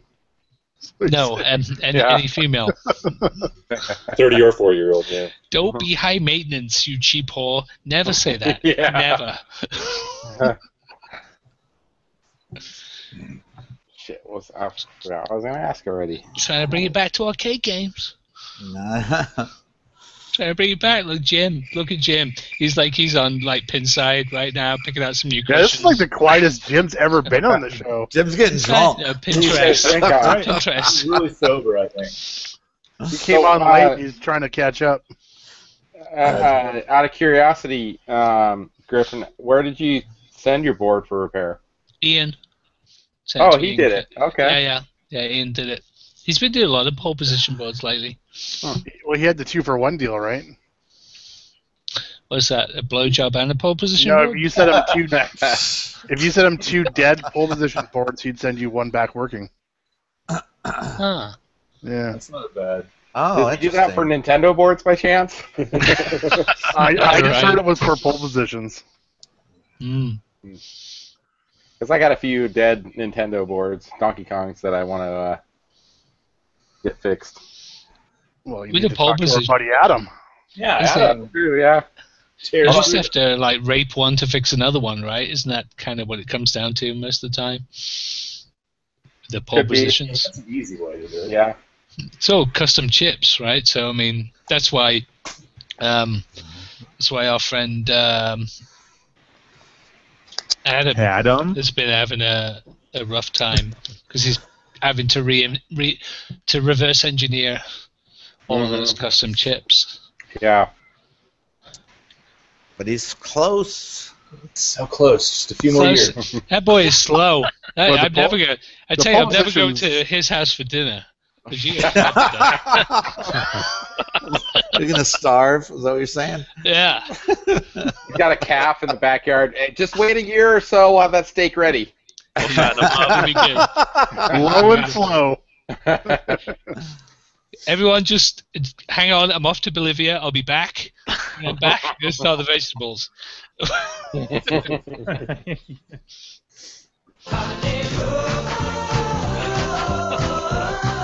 That's probably the wrong one. Somehow I don't think that's really a vacation for him. Hey Jim, are you coming to greet us? Yeah. Oh, you fucking right, I am. What kind of question is that? Trifecta, baby. Yeah. I haven't missed an event since last Grinkers. Are there going to be Trifecta T-shirts? Is that like a thing? Can you? I think it's all just fumes. Yeah. Really? I think they should have to make them. Well, they were talking about something on the show. That's They're just going to do my opinion. Trifecta bikinis. Yeah. Whoa, yeah, there you go. They'll all shake their hands. Bedazzled. Yeah. No, I'm looking forward to Grinkers actually quite a bit. Me too. Yeah, me I too. think was it last week that I booked my flight finally? Flights finally dropped. How much was your flight? It was like I think it was a hair under $300 actually. Because I actually ended up booking 2 one-ways instead of just a round trip with 2 different airlines to get the best deal. Huh. That's not bad. $300 from. Yeah, I mean last year it was like 4 something. Yikes. But I didn't have to. I had points saved up that I was able to use those, so I didn't have to really spend anything out of pocket. But still, I was dreading that this year, and I'm like, because I booked my flight for last Grinkers in April, so I was really like, I gotta go, and I just like booked it as early as I possibly could. This year I kind of waited it out a little more. So you were there last year? Don't even. Mm-hmm. Yeah, he was there. Did we not talk? We didn't talk. We chatted briefly outside when we were doing like the group photo thing. Yeah. Because the arcade guys, they can be very standoffish if they outside of their safety zone. You know. I don't know your avatar. Right. Yeah. Well, it's changed a couple times. It's I was very intimidated by Andrew's height. Actually, I was going to talk to him, but the closer I got, closer you got a little bit. Ooh. Yeah, I don't know about that guy. On the opposite end, they always think that Time Runner is like a short person. Yeah, so it seems like on his knees or something. Yeah, no more knees things. My thing now is I always do this. This is I always have to do this in a photo. Yeah. Now, on the other hand, Crafty Mech, I just wanted to hug him straight away as soon as I saw him. He's very cuddly. Yeah, bless him. Was he talking in Slack today about waiting for his growth spurt? Eating his Wheaties. So is his wife? No. His Bruce Jenner Wheaties. Ouch. Kidding. Owie. He's not on this show enough, so I can talk shit. I'm just trying to get him in here. So, you guys, I saw Mock. You sent a link to the captain's auction. Yeah. Were any of you guys watching any of those auctions by chance? Just links you guys were posting. Yeah, that's pretty much it. I just like to see what stuff was going for at the auction. I like to check it. If I don't go to it, I like to see what things went for and kind of gauge what's going on out there. Didn't someone say there was a space zap that went? That's not a good place to gauge game sales. Well, for auction sales. That's what I meant. Auctions can they can range. Like sometimes I used to go to maybe $100 would be the maximum price for a game, and then the next year the maximum price is like $1,500. Mm-hmm. It just depends on the mindset of the people who go. They just that's ridiculous. People just bid up for stupid reasons. Well, I couldn't believe how much that Akari Warriors went for. I mean, actually it'd be more because Keith said it was a higher tax out there. Yeah. So I was figuring it on a 23% tax, so it'd be higher than that. Yeah, like I said, it's roughly 25%, 24.5. Gosh, it's so crazy. So it's 25% on top of whatever number you saw. That Akari Warrior, someone bought for $1,350, right? No, it was $1,600. After the fees and taxes, so it's more than that by 2%. 25%, then they're upwards of $1,700 or so. Yeah, I hope they check those rotary sticks because they're not working. It looked okay. I mean, seriously, they don't realize that game right there. They could have bought, if they wanted, a brand new reproduction cabinet, all new art, and tracked down the PCB and sticks for less than that. Well, that's the thing. Yeah. The people who are buying them don't know that, though. Yeah. It never That's even the thing, came. right? It was never even a dedicated cab. So you can Yeah. just buy a dynamo for Yes. $50. Yeah, that too. Wow. It's crazy, man. I couldn't believe that. Sometimes then it's a bunch of college guys that go, "Hey, I heard there's this auction," and they all Clay go, Warriors! Yeah, Yeah, I remember that one. That was awesome. Let's yeah. all put our money together. Yeah. Hey, Great game. It's a Did good you game, guys though. did you guys look at the prices on the driving games? How dirt cheap all those Yes, go I for was though. gonna say that. Like the bigger the machine, the less it goes for. Cheaper. It seems like. And the higher up on the bid block, like Yeah, like the they're last later. 25, Yeah. 30 machines are like super low because it's so Everybody's late in the out of there. auction. Yeah. Yeah. Their load. Yeah, but you So- got to be there till like 11:30 midnight because they're Or later, slow. yeah. Chris is the slowest auctioneer in the world. Oh yeah, they explain everything on the games, like He details. drags it out. Okay, Oh. one more. Come on. One more. What kind of detail? Like this scratch was, because we. Oh, moved- detail like past shit about the game, like it was Good-looking created by game here, so-and-so. good-looking game. Okay, I'm gonna mute my thing. My daughter's calling me. Oh damn! Unmute him. That's really his wife. Yeah. Get back in the house! One sheet of toilet paper! Yeah. He's like, yeah. I told him it was my daughter calling. Yeah, well, it might even be his daughter. Might not be his wife. Could be his daughter going, "Dad, I'm out of tampons. I'll go to the store and get them." The ex Brad. pulled that on me once, and that was the last time I went shopping because I did not know what the fuck to buy. The key is you buy the wrong ones on Wrong purpose, stuff. and they never ask you again. Yeah, absolutely. Pro tip. I pretty I much just- did that You once. just bring home a box of hot dogs, Or a bag of cotton balls. There a you bunch go. of corn dogs. There's a stick on the end. One time I went to. There's a stick on the end. Nice. So one time I was getting something at Costco, right? And I get them home, and she's like, "Those are like pretty much adult diapers. Like, they're for like old women that have accidents. They weren't diapers, but I'm like, I don't know. They look like it to me, Oops, Well, I grabbed my pants. Gak, it all depends. Yes, right. Oh, Get it? wow. Remember to tip your waitress. Finally. So, Brad, I'm disappointed your Starfield is not coming along very well at all. Yeah. I'll go buy some, some little stars at the dollar store, and I'll have a Yeah. spotlight on them for an hour before the show, and then I'll. They're just There you go. that will fill me with so much happiness. Especially that has to be a moon. That's to be a moon, though. Let me write a note here. Sticky stars for Griffin. There we go. All right, thanks, buddy. Yep. He wants the pink ones with glitter. Well, I heard he wants the moon. I do want the moon and the stars, honey. Just get the star pasties. Solve all the problems. I can go buy them from the dollar store. My little kid would have a heyday putting them on there. He'll love it. So Yeah, next there week, you go. you just might have it, my friend. That'd be awesome. Look great. Yeah, the pasties are more Buffett territory. It'd be even cooler if I actually had like a space helmet to put on.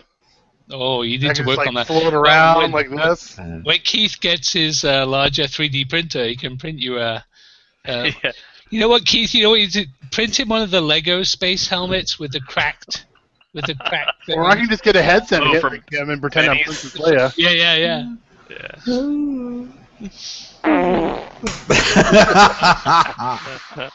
I think if ever I went to Comic-Con sort of dressed up and really went all out, I would love to go as the spaceman from the Lego movie, the 80s spaceman that just wants to build a spaceship.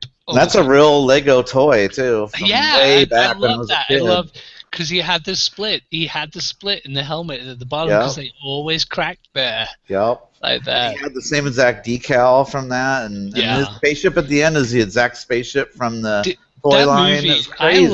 I laughed out loud so many times watching that movie. It's one of the funniest movies I've watched in decades. And I didn't think I'd like it. When he finally got to build his spaceship. Yeah, he's like, yay! Spaceship! Oh, dude. If you guys have not seen the Lego movie, put Yeah. it to the top of your Netflix list because it is fucking hilarious. There's a new one coming out, isn't there? Aren't they doing like a Batman one or something? Yeah, The Lego preview? Batman. Fucking hilarious. Yeah. Well, Batman was They've pretty got some funny great in the Lego writers. movie, so. Yeah, Batman was cool. I loved he was Yeah. he was playing all this dark music all the time. Only wears black. Well, after you guys suggested watching Stranger Things, I finally got around to watching it. Yeah. Freaking good. I like Yeah. it. I finished it a few days ago. Did everybody finish it? Having Netflix in your office with a couch when you have 100 things to do is a bad idea. I've gotten nothing done the past week. Oh, Wait. no. Wait, you have the whole of Netflix inside that little box? Yes, this little box right here. This Oh, wait, gem that would be is the Canadian internet. That's Canadian internet in that box. They Canadian send Netflix. one. They send one to everybody. Yep. It's a Canadian socialist Netflix country. sucks compared to the U.S. Netflix. I know. Anybody want to lend me their IP address so I can get You know, good Netflix? coincidentally, my Netflix account was hacked a few weeks ago by a Canadian, so. Not me. Well, because they actually started cracking down on it about, I don't know, six months or so ago. They just started banning everybody who's using VPNs and stuff. Yeah, yeah. I had to cancel my account.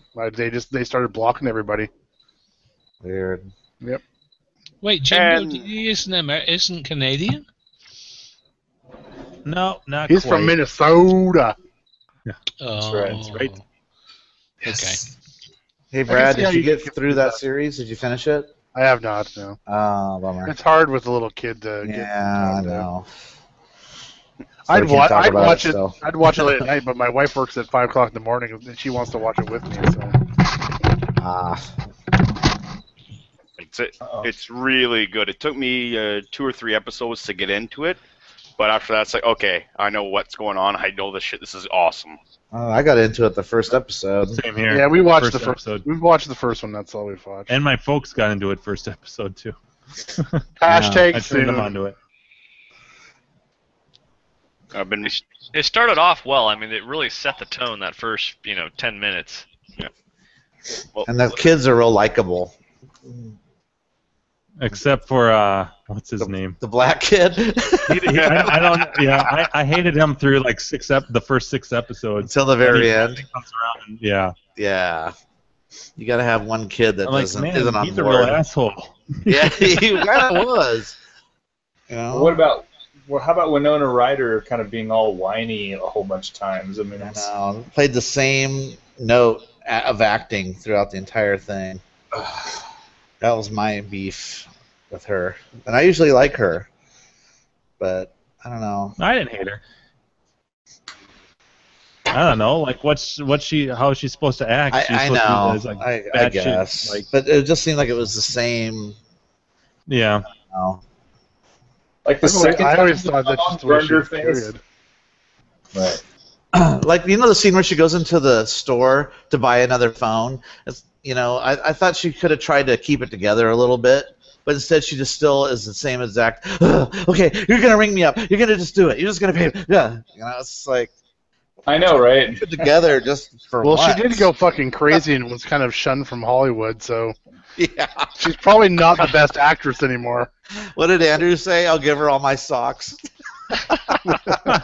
Did she steal some socks or something?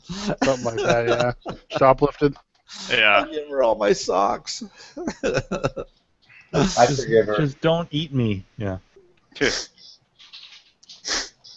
Don't be in another Aliens movie. She plays Spock's wife in that Star Trek movie, the first one they did. Oh, that's right. Yeah. She did. Spock's mother, I think. Fox, yeah, mother. Oh, yes. mom. Right. Did I say wife? Yeah, no. Yeah. No, they're married. Him and his mom. And she died. Spoiler alert. What? No! No, I knew that. So she won't be in Star Trek 4 or 3. Unless he goes back and I read somewhere that the last one didn't do so well that was it. They were done. no, they're gonna make another one, and they're gonna have Thor in it. Not Thor. But, No, You mean you're talking about Star Trek Beyond, right? yeah. No, that one did really well. Got a lot of really good reviews. Actually, a lot of people say I would say that's the best one of the 3. Beyond? Yeah. Oh yeah. Yeah, it was pretty good. Was it? I haven't seen that yet. But I heard that they're not going to make any more, though. It didn't do as projected, and they were kind of pissed off about Yeah, that's it. what I read. Yeah. You know what is a great travesty is they're not going to make a follow-up to Dread. I know. Dread was so good. Did you guys see that? I loved it. So good.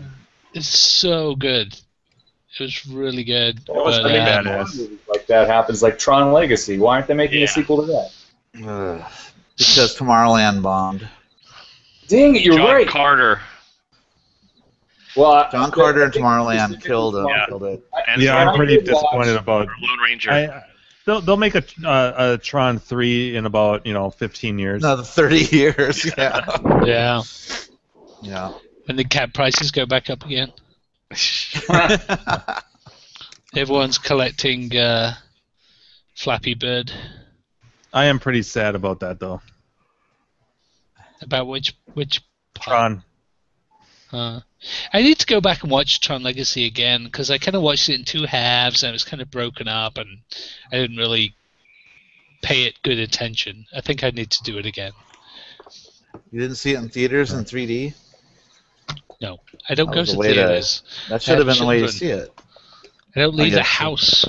Man. I actually did not like that movie in 3D. Oh, I did. No, I didn't either. I found the 3D really distracting. I don't like any movie in 3D. Gimmicky.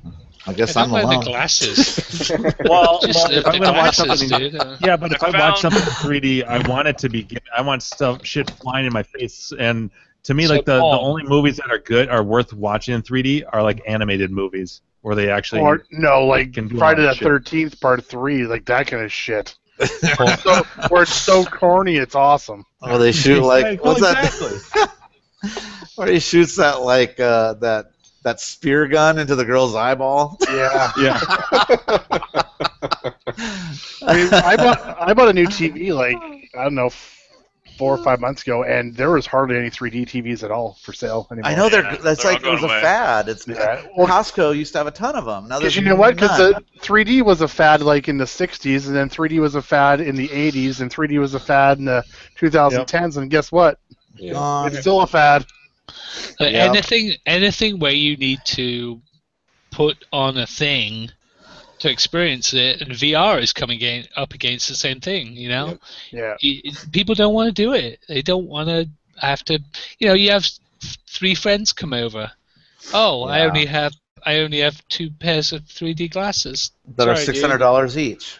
Yeah. Well, just on the other side of hating 3D, if you have prescription glasses and you need them to see, like myself, Yeah. some of those glasses, like even the ones you get from the cinema to watch a movie in the theater, they are crap. They don't stay centered on Yeah. you, and they flop around. If you look down to grab your popcorn, off they come half the time. They don't sit right. It doesn't feel right. It's not comfortable at all. Oh, Yeah. that sucks. Well, the other gimmick is the high frame rate. That didn't last past The Hobbit. That was Yeah, it. that was strange, wasn't it? To watch. I like Yeah. Yeah. It was Oh, I really fucking odd hated to it. watch I'm the. Like, It's this weird. does not look. This does not look cinematic at all. It's a Yeah. fucking felt like video game. weird It looks video. like video. Yeah, it looks like it was shot yeah. on video. VHS. Yeah. It looks like daytime Spanish soap It looks opera. like John ran out with his camera. Hey guys, We're doing the Hobbit today. We're going into the Shire. Welcome to Hobbit. We're gonna destroy a. No, we're gonna go steal a ring today. And today, here's Bilbo Baggins. Are they still doing the extra definition movies in the theater? The XD? The wraparound? Are they the side? No, it's like we went and saw. I don't remember what movie it was. It was like it was like a couple extra, like you pay extra for the ticket, and it was like a higher definition. Well, there's 4K. Well, but they weren't calling it 4K theater, at that time. no, because theater is technically 8K anyway. Right. Yeah. So, well, yeah, 35 millimeter, that's 2K. You know what it was, Andrew? They just charge you more money. No, that's what our joke was. We're watching the movie, and I was like, you can't tell the difference. It's just the XD was not extra definition; it was just extra dollars. Extra dollars. They charge you more money, and you just sat closer to the screen. Yeah, all you got was extra leg room, Andrew. Yeah. Right. Actually, no. I have to say that the theaters, the rare times we actually do go to the theater, it's really nice because, yeah, the leg room has gotten so much nicer. Have you been to? Chairs. Yeah. Have you been to any of the grown-up theaters where you get the leather recliner? Yeah. They bring you beers and they bring you the beers and all that. Sliders. Alamo Draft House does that here. Electronic recliners. Yep. Super They nice. have like waitresses that come out. Griffin, I'll just go to your house. All the seats are in pairs. Right. Oh yeah, I've seen that. Nice. Yeah, we did the new when the big Star Wars premiere came out. I booked seats at one of those theaters, and the nice thing about it is you're paying for the actual seat number as well. Right. So you know where you're sitting. Yeah. So we went to dinner. We went to a nice Italian restaurant. We had dinner. We were just like, oh, fuck, I think now we'll go and watch the world premiere of blah, blah, blah, blah, blah. And then, we just roll up at the cinema, stroll in, sit down, someone gives you a blowjob. It's great. Full service theater was that? Yeah, full service theater. Yeah, the extra dollars there. That's how all the buy theaters you a lot. are around here. You buy your tickets and you reserve your seats. Mm-hmm. Yeah. And even if you buy them at the theater, you reserve your seats. Right. Yeah, it doesn't matter if it's online or not. Yeah, seat numbers matter. That's what you want to know, They've been doing right? that since 2001. They should have been doing that for much longer than they have. Because you avoid all the stupid lines. Yeah. They still make all their money. And it's the convenience of you don't have to worry about staying in line. Dude, I'm paying like $22 or $24 a seat for that. Fuck yeah, I'll pay that. Because my wife and I go to the movie theater like twice a year. Just whatever. I don't care. I don't want to deal with all that shit. We just want to turn up. We want to sit down. We want to have a nice drink. We want to just be like, boom, here we are, $24 is nothing. Yeah. That's what movie theaters have to do nowadays, though, because it has to be an event. It has to be an experience. If it was still the same old shitty-ass seats that we were sitting in for the last 30, 40 years, it's not worth it. No one wants to go. They'll just wait for it to come out on Netflix or Amazon or rent it or whatever. But that's why they came up with the 3D stuff to get people in theaters. Like, oh, we have this here, But they realize that if they can actually provide a superior service to what you can get at home, that's worth going out for. Well, that's what they need to do, right? Yeah. You're talking like $24. I think the Alamo here, when we go down to that, the whole it's like upscale pub food.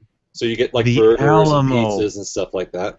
Alamo Draft House. But you get beers and stuff like that. But the seats are still the usual price, like $8 or whatever for a seat. Is there a basement in the Alamo?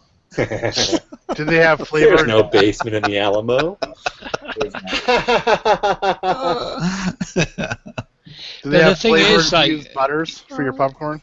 They have seasonings. They'll do the different seasonings. You get cheese seasonings. I went to one where they had flavor-infused butter, so it was like rosemary butter and Thai-flavored butter. Oh, wow. Yeah. Wow. And they do bottomless popcorn too. So you just you write down what you want on a little piece of paper, and then you stick it up in front of your little table, and that signifies to the waiters that you want something. And so the popcorn, it's bottomless. It's like $6 for a bottomless bowl of popcorn. Like a metal bowl. Man. And then anytime you want more, just put up another thing and say popcorn, boop, and they just bring it right out to you. So the theater I went to, everyone's wearing black, so you don't even see them. They're like ninjas, and they come up with this little iPad, and you just whisper, okay, I'll take the sliders and a tall beer or whatever and on the draft. $18 fries, right?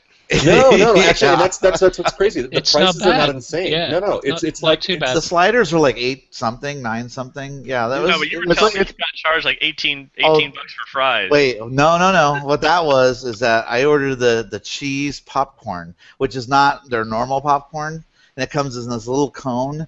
Yeah, and that was like $15. I found out What? later. I'm like, oh my god. Popcorn.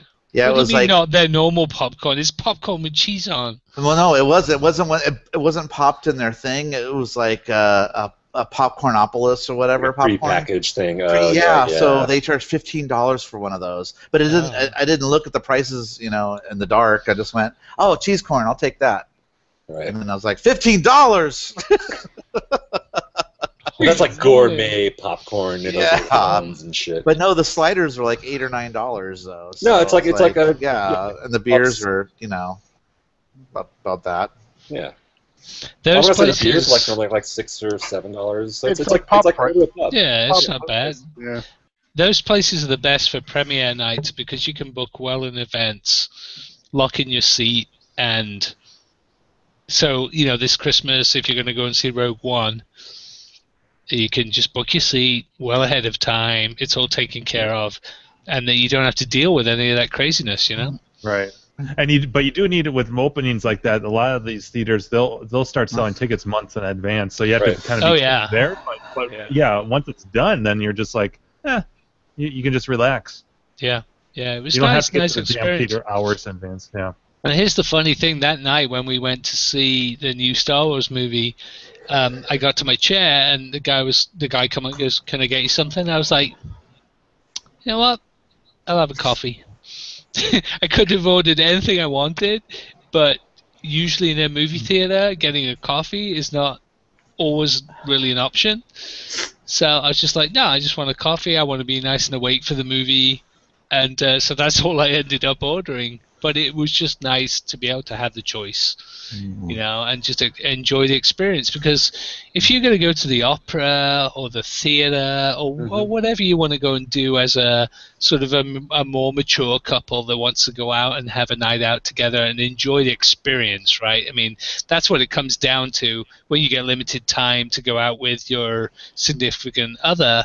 You guys want to go out and you want to have a special night, right? So... And go someplace where you don't have to talk to each other? Yeah, that's pretty much. Bonus. Bonus. So you don't mind paying because, to be honest, a movie theater is a cheaper option than whatever else you're going to go out and do. So you don't mind paying $20 for a seat at a convenience. movie. Yeah. Well, it's like my wife and I. We won't go and see an artist now unless it's basically at the Belly Up in San Diego because they have seats and tables and weighted service to the tables. So yeah, if an artist's coming to town, the only places we're going to go are Humphreys by the Bay or Belly Up because you get seats and you get service at the seats, and that's it. But it's all good. I love that story. Out of all that, I have a question. Why'd you pick coffee over tea? Because I didn't want to fall asleep during the movie. I actually had this whole conversation today in the. Did they have any crumpets with it? Scones. I was looking at all the crazy comments about everyone calling Kaepernick un-American for his little protest that he made with sitting down for the anthem at the football game. And I was talking about America is the only country in the world that would use a word like un-American to describe other people. I've never heard anyone say, "You are so un-British," or "You are so un-Canadian." Oh, yeah, that's true. So I guess if I don't drink enough tea, then that does indeed make me un-British. Yeah. You racist fuck. You had to add that little bit to it. Well, so here's the story, right? So one day I go to Whole Foods and I'm at the checkout, I'm at the checkout, and there's an Asian American guy at the checkout. He's ringing me out. You know how, sorry, not Whole Foods, Trader Joe's. And you know, at Trader Joe's, the staff are very chatty, right? They hire staff on their personality, and you know the way they interact with customers. They're very big on that. So the guy's at the checkout, and he's chatting away, and he's cool, and he hears my accent, and obviously straight away he keys into me being English, and he's like, "Did you find everything you wanted?" I'm like, "Oh yeah, I got everything I liked." He goes, and he just jumps the shark, and he's like, "Oh, did you find any crumpets?" You know? Oh no! What a fuckhead. I look at him like that's when you punched him. Maybe some tea. The guy's Asian, right? And I'm looking at him, and every part of my being wants to ask him if he. Did you have dog for dinner last night? I was telling him, did you crash into anybody in the parking lot today? It was like, what? How many beers does it take you to get hammered? 1, 2? Right. To be honest, like, I've noticed that a lot being English living in America. I've been here about 17 years now. It's like totally okay for some reason. Time to lose the fucking accent, buddy. I know. Hey. My accent is for your wife, bitch. Anyway. Wow. Man, you're on a rampage tonight. This is great. Brad. But I've come across that a lot. It happens a lot. You know, it's because if you're white, it's okay. It's okay to make fun of you being white and from somewhere else. But you know, if you're Asian, then don't be cracking out all them stereotypes, because that is not okay. But I get it. I get it quite a lot, and I laugh it off because it's not offensive. It's not meant to be offensive. People aren't trying to be rude or anything like that, so I'm not gonna turn it into a thing. But when the Asian guy starts asking me if I found any tea and crumpets, I'm just like, bro, come on out, dude. Didn't you know that we live in igloos and we say a boot all the time? A boot. That's right. What about that? Although I do say Mario, so fuck you guys. Mario. And I say decals, not decals. Yeah, decals. Yeah. Decals. Decals. Decals. Instead of decals. Say bagel or bagel? I can pronounce the letter T in the middle of a word, duty. You know. Decals. Right? Decals? Decals? Or decals? Decal. Decals. That's what they say. Or dolly. How did this go from Griffin being racisted to yeah, it's a Canadian thing. No, I get it. I like it. You bashing me and Whip, like, that's not good, eh? This is what I hate. He was totally leading up to that one. It's a snowball of intolerant hate. Yeah. Hey, I love just you because guys. we got running plumbing now. It doesn't freeze up during the winter. Winter only lasts a couple of months. You know what the funny part is, Chris, is that the fucking West Coast makes fun of you East Coasters all the fucking time. Oh yeah. Yeah, I know, asshole. Do you even know what a snow shovel is? Nope. Thank God, no. Ask Carrie. I think the first time I met Carrie, all I was doing was bashing Eastern Canada the whole time. Wouldn't surprise me. Hey, but just remember, I'm closer to the idiot on Parliament Hill than you are. Exactly. You should have pity on us. Gak is back. Hey, finally, it's working. I was on last time, but you guys couldn't hear me at all. I was listening. Is that a Burger Time shirt? Yes, sir. It is. Yay, y'all. That looks like a This Old Game special right there. Yeah, it does. Yes, sir. I bought a Dragon's Lair one. I got the Burger Time for my daughter. You guys were talking about all the accents. I was going to ask Griffin, what's the glass cover over the monitor? Basil. Yes, there we go. Basils? Yeah. Exactly. Griff, say laser printer. That was the ongoing shit at Grinkers last year. Basil? Laser printer. Like, are you asking me or telling me? They like John, Sean, and Joe. They were so shit face the entire time. Every time they come Really? up to me, they'd just be like, "Hey, old chap, I ain't Mary Poppins laser printer," and then they'd walk away again. That was it. That was like my whole interaction with them the whole time. Apart from when I was talking to that girl at the bar and I was chatting away to her, and John would just roll in and he'd be like, "You know he's gay, right?" I know exactly the girl you're talking about, too. Mm-hmm. I think we all do. Yeah. Is that the brunette one? Yeah. I said, yeah, she knows. She was like, yeah, I know. And then he just stood there looking awkward and had to like leave on roller skates. You know, it's like.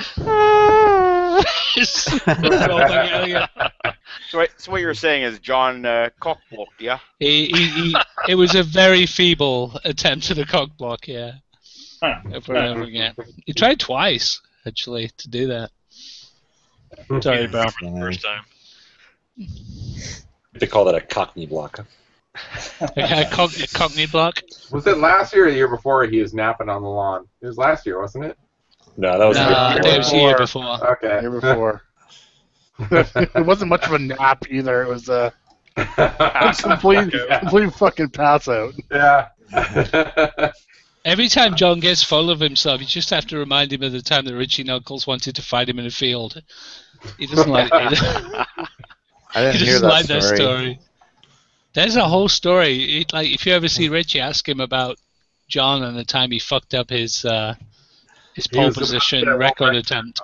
Yeah. Oh, really? Oh, Okay. that attempt. Yeah. Oh, I can no. get a hold of Richie right now. Yeah. Yeah, Keith knows him. Now Richie was playing pole position and John just rolls in drunk and just like fucking slams the wheel in the middle of this game. That's I know. fighting. I mean, he's a nice enough guy, but he's East Coast, you know. I mean, he's But he's yeah, I know. I mean, East Coast, you don't fuck around, you know what I mean? And He did it at his place too. yeah. Oh man. Yeah. He's like, "What are you doing?" And then he starts to, like, spinning his steering wheel. Yeah. Yeah. He just walked in and slammed the wheel while he was doing it. And Richie, like, wanted to just fucking take him outside and give him a good fucking talking to. Pounding. In a field. Wow. That would have been great to see on film. It's actually quite amazing to me because John likes to get physical with people when he's been drinking, and it's amazing to me at some point. Yeah, at some point I'm just waiting for the day when someone just, like, I've kidded him. I'm like, just wait until I start fighting back, you know. But like it's amazing that he hasn't just been clocked. Dude, we saw that at Brofest last year. Oh my God, the whole dick punching thing got taken to the point where John. Oh, that's right. That's right. I forgot about that. Yeah. That got really, really bad. Dick punching. Dude, the dick punching thing. Yeah. That didn't go over very well when he got it back. I call it a cup check. Yeah. Love tap. Yeah. Check your bags, Mr. Belvedere. Yeah, checking the bags, all right. As they say in Canada. That's right. I forgot all about that. That someone, that dude or whatever, nailed him. Bad. Oh, did someone pop him? Did he have bad. Oh, you know, they were. Yeah, it was going back. He cup checking back, right? He did, but it was like a full on, like, duck down and just punch and just like Falcon punched him right in the fucking. Hope you're not planning on having kids. Was that on the beach right in front of the cabin? Yep. Yeah, I remember. Wow. Dude, why wasn't that on film? I want to see it. Oh, man. That was left on the cutting room floor. Yeah, I guess so. Time Runner, you weren't filming that? I wasn't here for that one. Oh. Yeah, it was 2 years ago. You just strap a GoPro to his sack.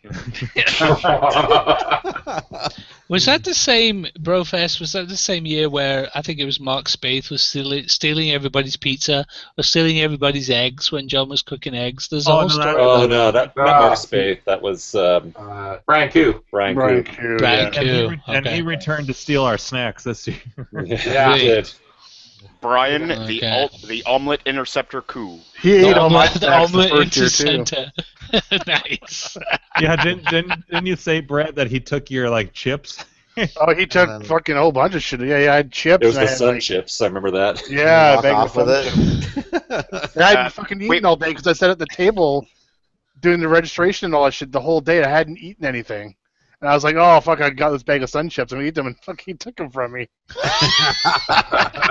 Well, that was on Periscope that night. Was it? Yeah, it was on the first Periscope Johnny did. Look at all the hearts. Yeah. I was just doing to see if he would whip his damn phone across the damn cabin. It never happens, though. I just want to see him whip his damn cell phone across the fucking room. Ooh, John? Mm-hmm. He gets spun up pretty easy, that guy. Oh, yeah, he does. That's self fragile. That'll never happen. Fucking Brian Koo. Yeah, okay, I got him. Like Mark got a bit of a roasting this week on Clav, huh? Did you guys see that? Space? Oh, Space? Yeah. Yeah. On some guy was posting a thread about he was doing RAM conversion kits or something. Yeah, the NVRAM things, yeah. Yeah. And he seemed like a decent enough guy. He was just trying to tell people what he was doing and selling some kits. He's a pin guy, yeah. And he was just his NVRAMs happened to work in some arcade games. He's like, hey, if you guys want to buy these, here you go. And Mark just fucking stuck his fucking foot in it. He just comes stomping in and being his usual douchebag self. And I think obviously everybody's kind of gotten to the point where they've had enough. And Mark tries to stomp all over this guy, and the guy's legitimate enough. He's not rude. He's not. He's been selling them for years. Yeah, and he's been making kits, and they work, and people like them. I mean, the guy hasn't done a damn thing wrong. So people, including me, start weighing in like, yeah, you're kind of a dick. And then it just kept coming over and over, just like, yeah, I don't know you in real life, but on Clav, you're an asshole. And then it just went on and on. Like more and more people sort of weighing in on it. It's funny. I heard that he, I didn't see the post, but Crafty said that he was backing him up when that douchebag. Fucking music? Music or no music? The music on Nibbler. Yeah. Oh, on Crafty Mech's trying to do an FPGA for Nibbler, Fantasy. Yeah. Pioneer Balloon and Vanguard. I think. And someone was raging on him about the sound or something. Yeah. Right. And he flat out said, we'll do it with both. He'll have it with both. You can play it with sound or without sound. Well, he said that from the beginning. He's like, load up whatever ROMs you want. It works with whatever. But the guy kept fucking coming back and saying it over and over and over again. Yeah. Even Tim McVeigh got in on that. He kept arguing that it's not that it's only original if you include music, and there's so many people that like chimed in and like, no, you dumbass. Even the original programmer developers fucking said it, yeah. Really? And he kept fighting, and Crafty's like, quit derailing this damn thread. Like this is I saw that. Yeah. But apparently Mark Spaeth backed him up too. Yeah, he did. Well, I mean, from what I understand, obviously Mark knows a lot about the whole field. No, he's a smart dick. Yeah, totally. But he's like Arc Revival. I mean, Arc Revival is just a prick, and he's he's very very Arc Revival is a facetious prick. Like, so that, like, because especially I'm sure Mark's the same. After you meet him, that he's like, he's blowing a lot of Who's lot of hot air. Mark is Arc Revival. And that's the thing. I've never met him in person. Who's an absolute? Who's an asshole on the internet that I love dearly in real life? Joe. Jow on the web, I can't fucking stand. I fucking hate him on the internet. But in real life, he is the sweetest, most wonderful person you'll ever meet. He was only nice to us because we were fixing his games. I haven't seen him being a dick on Clav though. Did that end as soon as we left? No, he's not a dick, but he's a troll. He's like, this is awesome. I just give them all this beer I got free in the mail, and they fix all my games. Is it? No, he is a troll. Okay, there you go. Like, that was the biggest pizza I've ever seen in my whole life. Jow in real life, seriously. I mean, the amount of like when my dog died, the amount of texts I got from Jow. He was like, "I'm really worried about you. Are you okay?" kind of thing. I mean, that's the kind of human being he is. But on the internet, the guy's a turd. I just. So maybe Ark is the same way. He might be. Maybe Mark is the same way. He might be. I don't know. Mark is kind of a trolly dick in person too. Is he? Okay. Yeah. Well, he's going to get a cock punch. I mean, it's funny though, but like he's like a dick. Like he actually would do fine probably on this show, like in like chatting with us about arcade shit. He would do just fine. He'd be throwing jokey punches to everyone and stuff like that. But like he is a dick online. He doesn't have a filter. He doesn't have a filter. Right. He doesn't have an off switch. Humor. I talked to him about that when we were at John's house for Brofest 1, and he basically said he got tired of having to explain himself all the time. We should get him on. That would be cool, actually. Maybe. I have no idea. Yeah.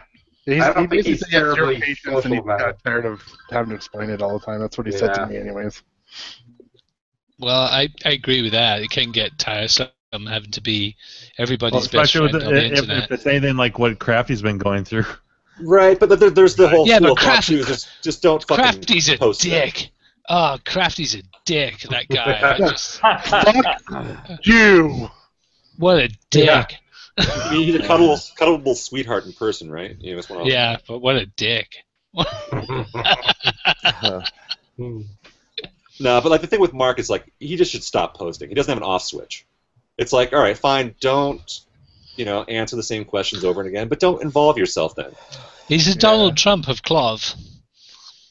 He's just can't stop tweeting. He's compelled to, I think. Yeah. Yeah. Some people just feel like they have to chime in on everything. Yeah, but to be fair, like since in the time that I joined Clov in 2004, and he posted a shit ton of stuff back then. He's like by contrast, he is so much quieter now. He rarely like if you look at how many posts he has versus then, it's a fraction. He doesn't post much. Yeah, I bet.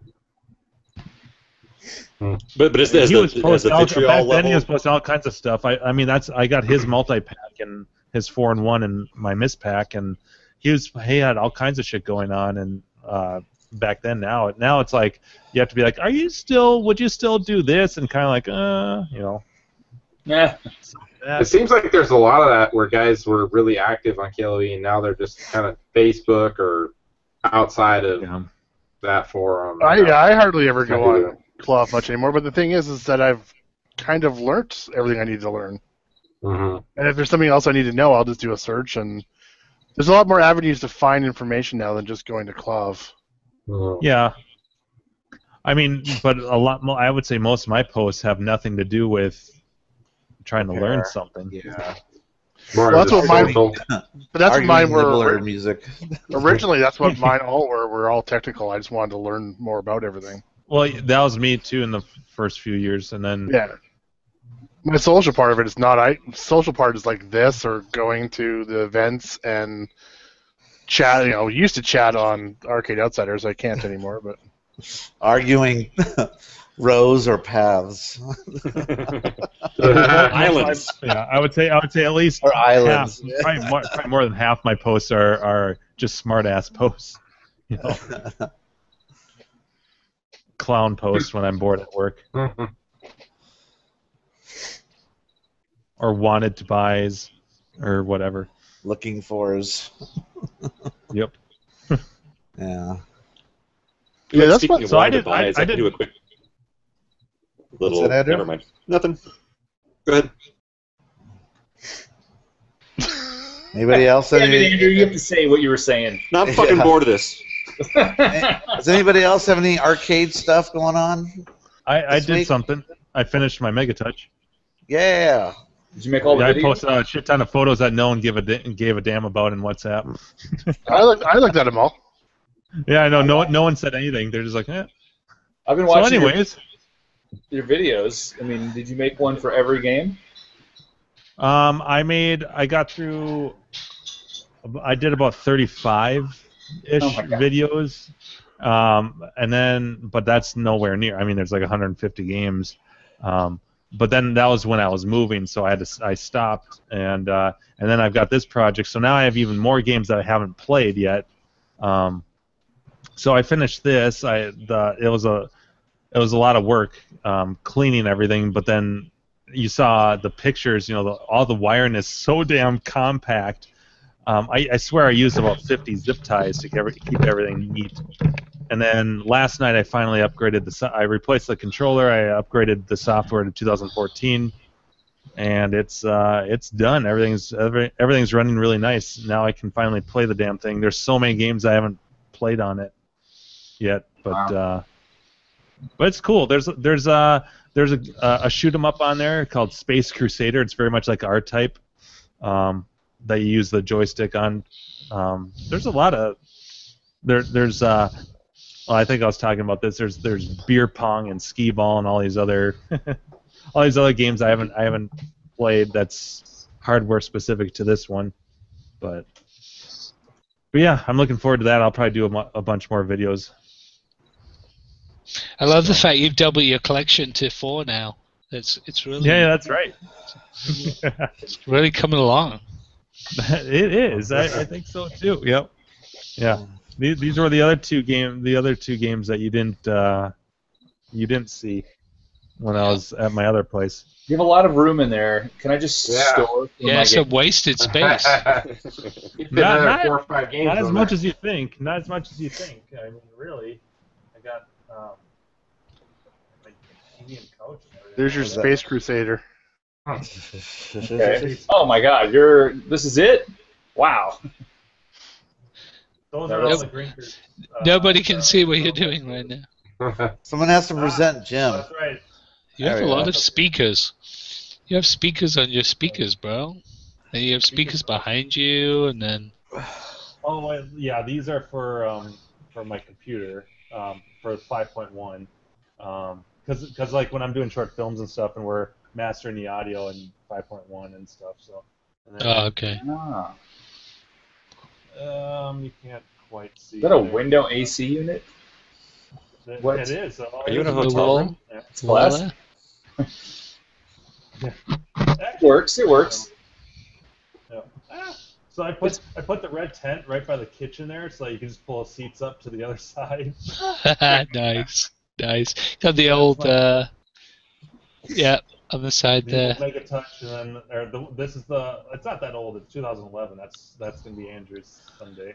That's a very square igloo. Is that structurally sound? Structure. You talking about the trash can? No, the shape of the room. I thought igloos were mainly rounded. He's not Canadian. He's not from Canada. He doesn't. I live in an igloo. The outside of this house is all snow. Oh. That's all your Brofest and drinkers stuff. I've got plenty of wall space for more. It's the arcade shrine. Yeah. It is. Yes. It totally is. Minnesota is a part of the United States. Oh. Sorry. Allegedly. Yeah. I need to. My first wife thought it was hilarious to play the game City or State with me. She would name different cities and states, and I couldn't get them right. So yeah, that was my big week. I finally got to clean up everything. This place is just a mess with parts everywhere. It felt good because I didn't have to give two shits about just leaving shit everywhere. One of the perks, my friend, you should see my floor in this room. No, I'm afraid to see your floor. No. Steve, let's see your floor. I've got black light. Come on. Oh, here we go. Exactly. Did you see that guy that posted his little club of his video of his arcade, and he had the motion lotion because he had The motion lotion. What? Oh, you didn't see that? I totally called him out on that. Was it on one of his counters or something? It was on Club, yeah. He did a walkthrough of his arcade, and it was like, it's like, okay, this is the basement of this guy. Yeah, that's cool. And then as he was walking through all the machines, there was a bed, like in the middle of all the machines. I'm like, okay. And then as he panned past the bed, there was a bedside counter, and all that was on the bedside counter was a huge bottle of lotion and a box of tissues. A box of tissues. Oh, come on. Toilet paper is so much cheaper than tissues. I couldn't help it. I was just like, my response, it was straight away was like 1 minute 47. Hey, buddy, I see you left out the motion lotion. It's like, oh, God, could you be more of a stereotype? You're in a basement full of arcade games with a fucking bed in the middle and then a fucking big old jar of jizz lotion on the side. Just stop. Just stop this. It would have been great if he said something in the middle of the video where he goes, "Quiet, Mom, I'm recording." I know. That deserves a Japanese orgasm.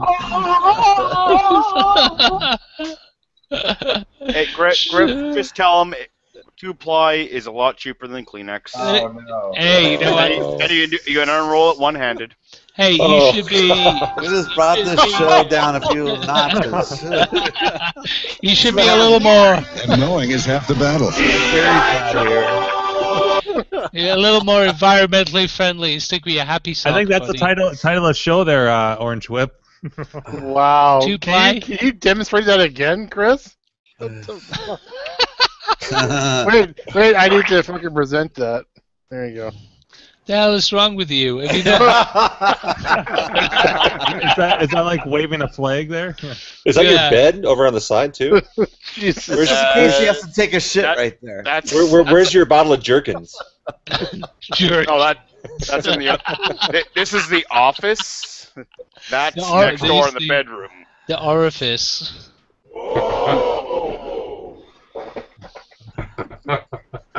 He's gonna be dying.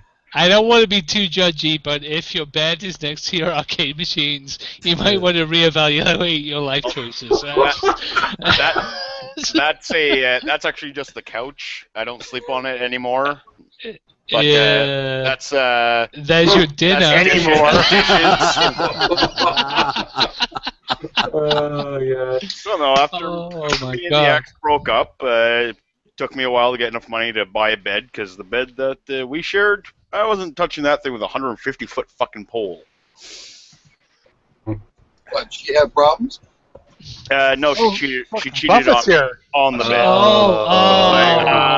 Yeah, man. Right there. On that bed ever again. I am 100% with you then on that. Yes. I still took the mattress. I still took the box spring. I put them right in the frickin' nearest dumpster I could find on a construction site. Nope. Set that shit on fire. Yep. Yeah. So you are a man of principle. I like that. Burn it with her in it. Oh, I wish. And as a bonus, my buddy called me, sent me a text saying, "Yeah, you know that guy that your ex cheated on you with? Yeah, he's pumping gas now." Like, how the mighty. Oh, yeah. Oh, he's a petroleum distribution engineer. I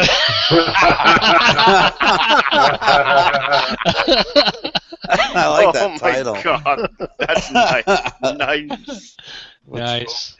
No, my first job washing dishes at a restaurant, I was a dish pit engineer. Oh, yeah. Dish pigger.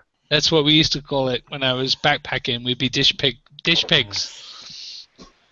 And we just call us dish monkeys too. Those many terms. Yep. But now I'm a prep cook. Nice. Which means I don't get shit from everybody. But I can give shit to the dishwashers when they fuck up my machine. Nice. And I have to go in on my one day off and fix it. I would have burned that mattress too. So you were. I threw it in a freaking dumpster.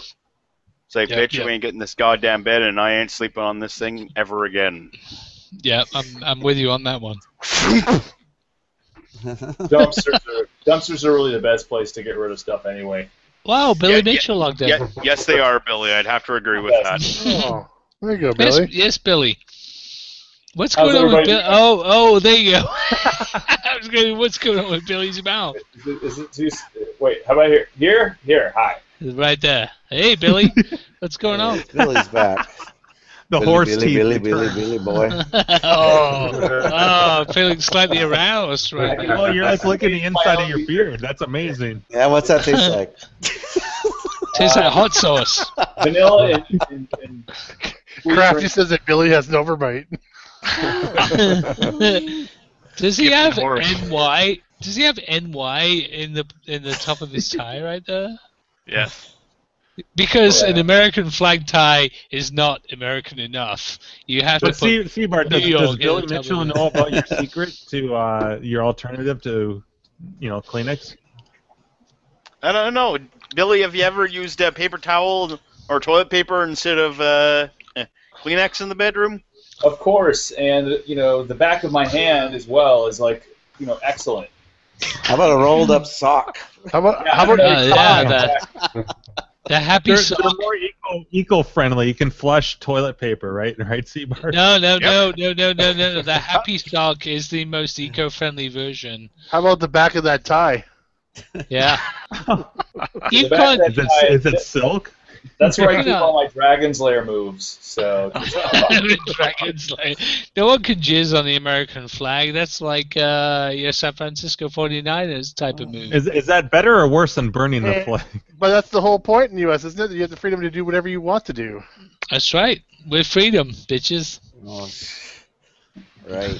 But don't piss on the thing that gives you freedom. That flag. Right. But also, don't protest. Although people have fought for the right for you to have the right to protest, because that's un-American. I think. Too much politics. Yeah. Too much politics.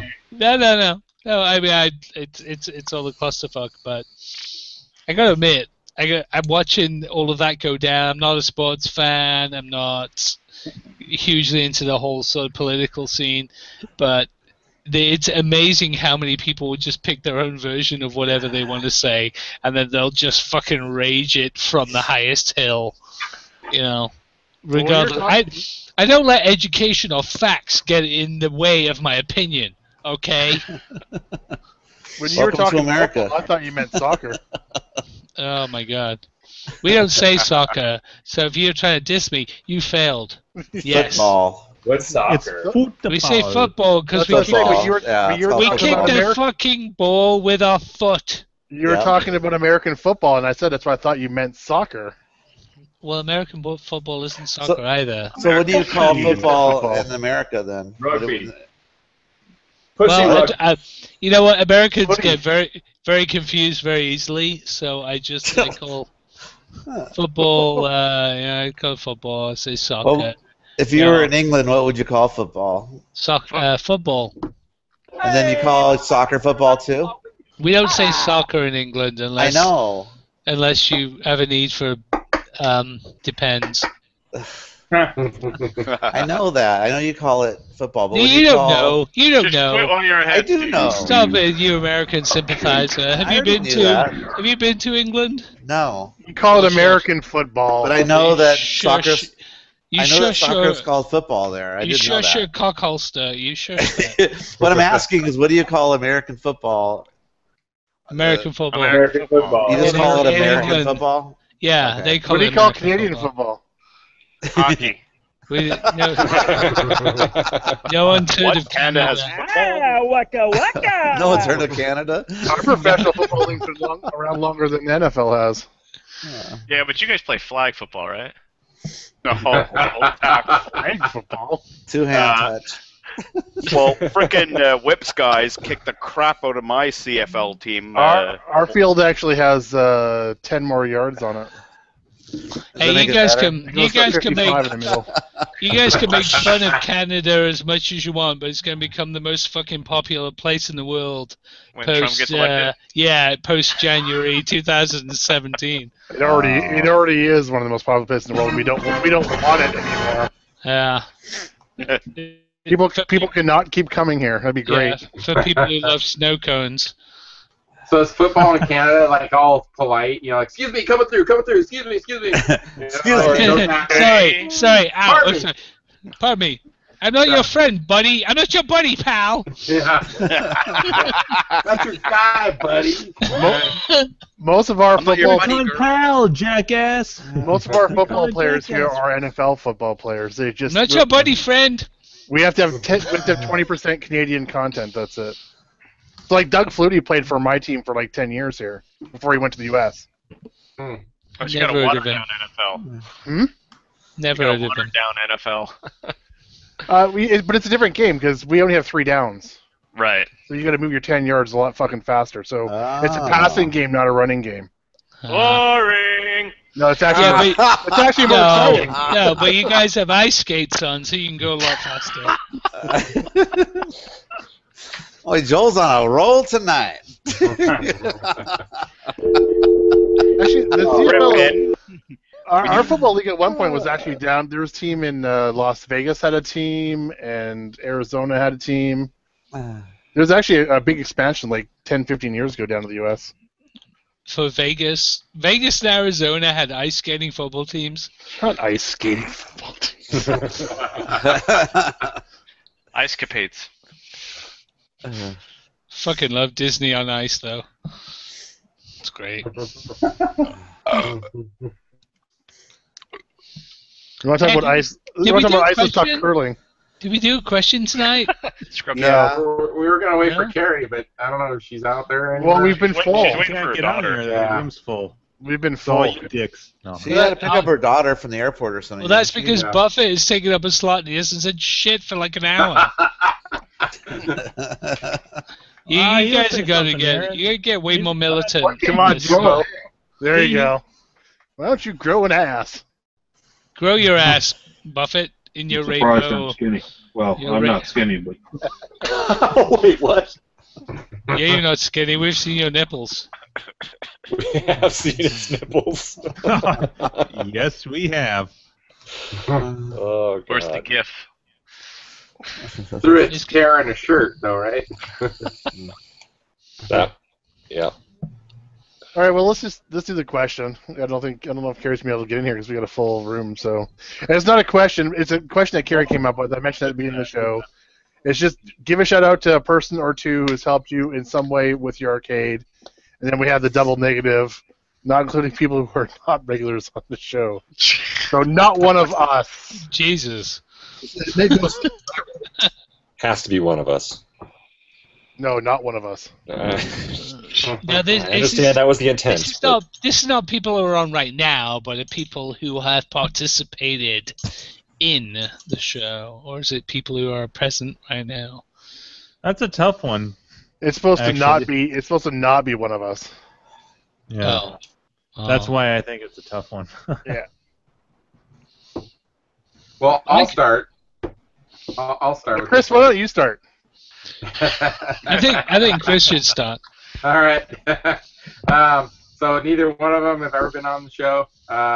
Both friends of mine. I can't say just one. I got to be equal with both of them. He goes by Tron Guy. His name's Dylan. And the other one goes by Tubular Gearhead. His name's Chris. Those guys have helped me out more times than I can count. Basically, like what you guys did for Joe last weekend, these guys do for me throughout the year. I mean, they don't come over to my house fixing a bunch of stuff. I got to bring them. And that's why Gak has never done a cap kit. Exactly. So, yes, thank you very much. Person to fish, Gak. I know we got to get like Gak out to like help Steve like rebuild a monitor while he's at Gankers or something. I know, and stream it live. So Harry and Mike, I have to say thank you to them too. They've helped me a lot. Also at CAX a lot for sure. But there's another guy. His name's Joel. He goes by Warble on Galvy.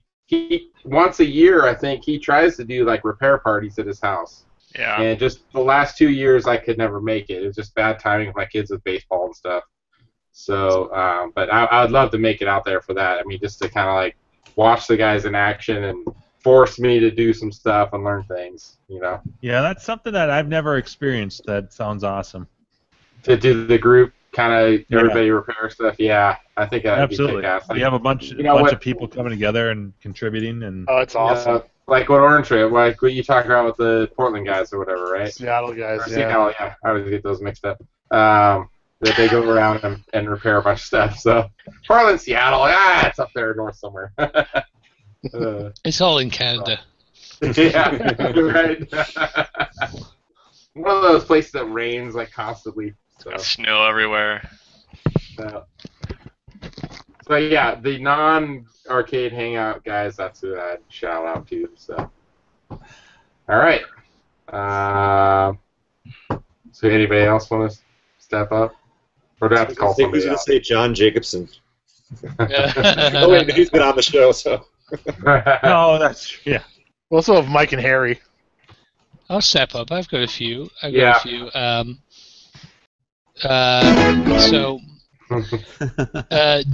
Doug GB, Douglas GB, Enclave. Yeah, that sounds right. Do you know him? Yeah. I don't know if I know that's the his logo, username properly. the avatar, yeah.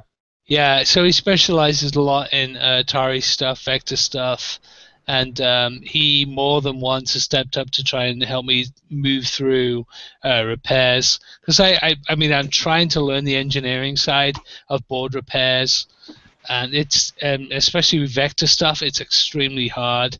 But he has gone back and forth with me a bunch of times on emails. Just, hey, test this, go probe this, come back, tell me what's going on.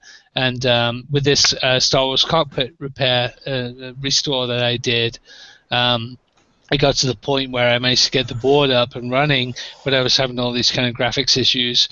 And he literally sent me priority mail a replacement AVG board just so I could get my machine up and running and in place for a party that I was going to have. So Doug has stepped up more than once to help me with Vector stuff. So that guy is fucking super cool. Awesome.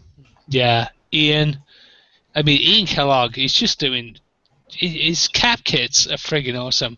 We were over at Joe's house the other night. We thought his Geo7 just needed a cap kit and a flyback. I have one of it too. I have one of Ian's cap kits, and Steve was there with me, and every single cap is labeled.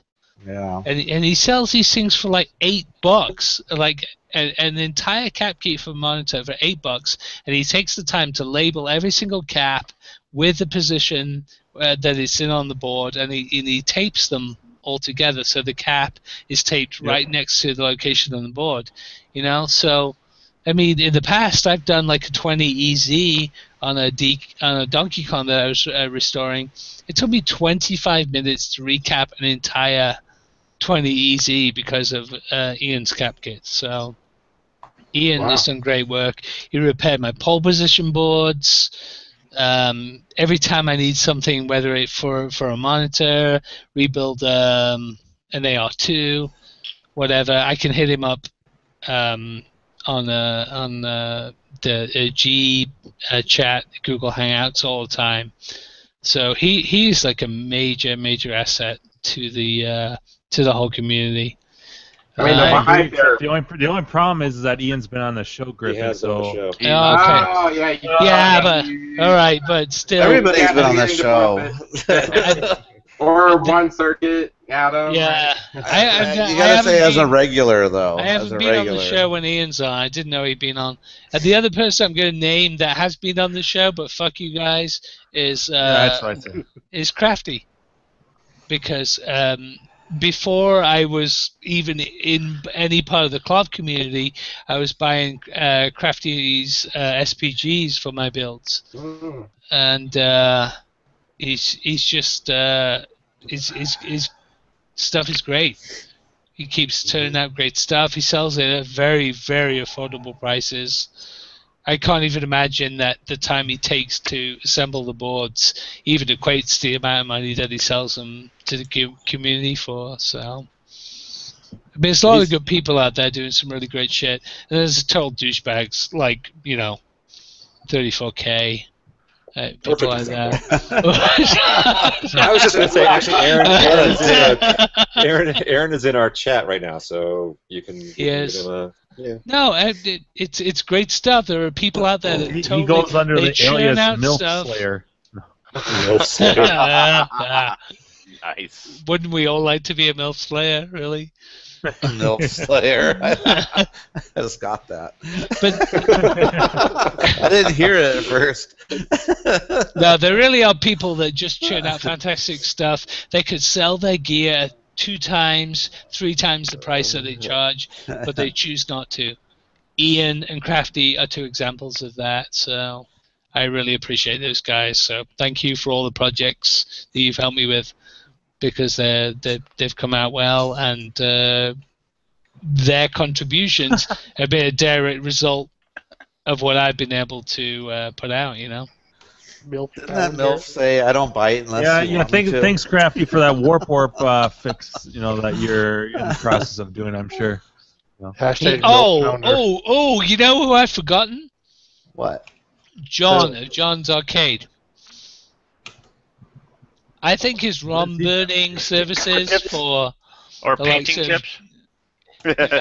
His spray painting techniques. Yeah, his videos on how to spray the back of a 720 with some spray paint. They've been very influential for me, personally. How to test fuses on on metal, underwater. You know what? How to turn brown paint blue? Yeah. I might be getting sentimental now, though, so I'm just gonna stop. I'm just gonna leave it there. In all fairness, Adam's remix of Brown Paint is reached, I think it was 1,000 views the other day. This is Brown Paint. That's one of my favorite episodes. This better turn brown, or this better turn blue. Why is this brown? Why is this brown? This is brown paint. The paint is brown. This is brown paint. You gotta Keep zoom stirring in. it. You gotta do the zoom in at the end. This better turn blue. Maybe That should have been a T-shirt if it wasn't. Dry blue. I think. One more. I think he had one it more. on one shirt. I got he one did? more. I think so. One more guy. One more guy. One more left. No, you're more done. guy. You're done. No. I'm sorry. Wait, you're done. wait. And you're all gonna agree with this. He's gonna say Mark Spade. No, Rich. Rich in this whole game, because you know why. But that's stickers, isn't it? Stickers. Oh. Does he help you with like a cap kit or something? Go and play in your main cab with your carpet sliders. I might have had him print something for me in the past. So. No, Rich has been. I think he has more than supportive in my projects, at least. But, Yeah, because he prints your custom artwork. Yep. Yeah. Yes, he does. You know why? Because I'm not a fucking asshole to him. That's why. Were you saying your Paperboy is not original? My Paperboy is a Griffin original, motherfucker. You can follow me on YouTube or Facebook, arcadeicons.com, youtube.com/arcadeicons, twitter.com/arcadeicons. Kick. Drop the mic. All right, passing it to Andrew. Go. 3, 2, 1. Shit. I don't have anything. Actually, I was thinking about it. Exidy here in town has been helpful with some stuff. I guess that would be my best answer. That's so there you go. Good answer. What a thankless. He helped me out with a new control panel for Forgotten Worlds. I bought my Tron from him many years ago. Yeah, I mean, obviously he's never been on the show, so. What about Zyla? Just for having her place? I mean, having hyperspace is awesome just as part of the community, but I don't think I've ever bought or sold anything to Zyla. I think I gave her a old TV. Has she ever helped you with a project? No. I think it was just to help, like, just for helping you in the arcade. Doesn't necessarily have to be buying or selling her from people. Just being an awesome person who's local. Yeah, I mean, she's definitely cool people. I think if I lived in California, I'd probably say Kalen.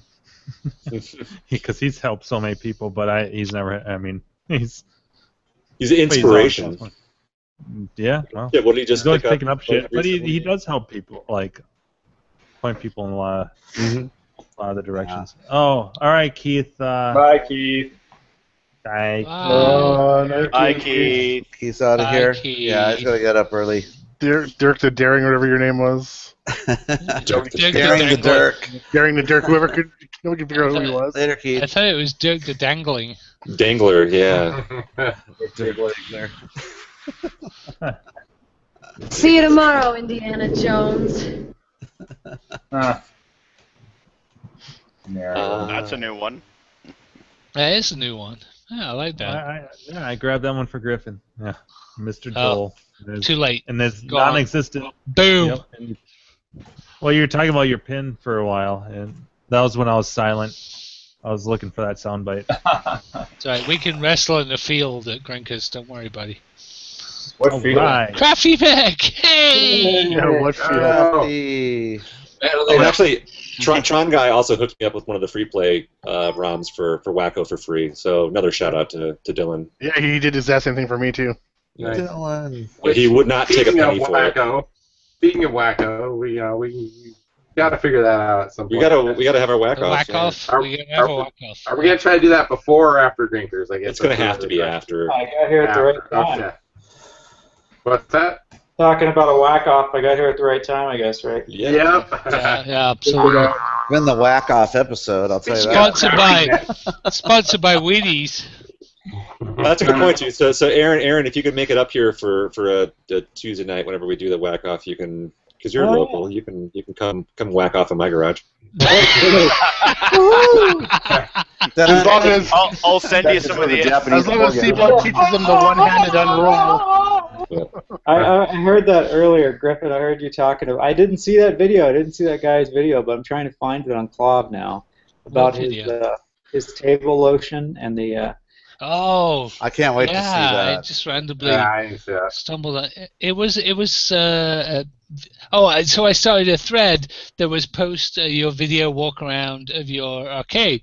Doesn't have to be fancy. Just take your phone and walk around. That thread died. Actually, I'd forgotten. Most people are ashamed to show it because it's like a hoarder's mess, right? With cookies. Yeah, maybe. I was like said, if you have a cab in your kitchen, then you should probably, think about things. Sorry, Jim.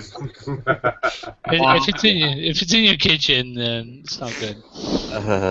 It's not quite in my kitchen. It's not quite in his kitchen. If you, it's still what if you eat dinner off your red tent?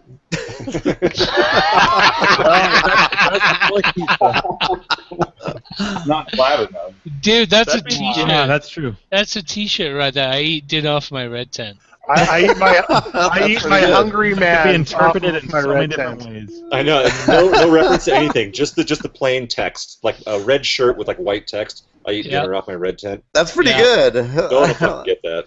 That'd be a good T-shirt for drinkers. That's a great T-shirt. Where would you eat off this thing? Would you? What I mean, like at the top of it. Yeah, on the top. Yeah, yeah, but you can't really sit. It's like a girlfriend with a flat head. It should be I eat my hungry man's off my red tent because single guys don't fucking know how to cook. Oh, a good point. Well, what about you sleep in your pole position? Yeah. All right, I need to do a quick price check with you guys. Okay. You have to drive 2 hours to get it. It's just pick it up. You should have been on the way there now. I know. It's a 5 or 6. It's a 5 or 6 out of 10, maybe a little better. DK Jr. pretty much all original.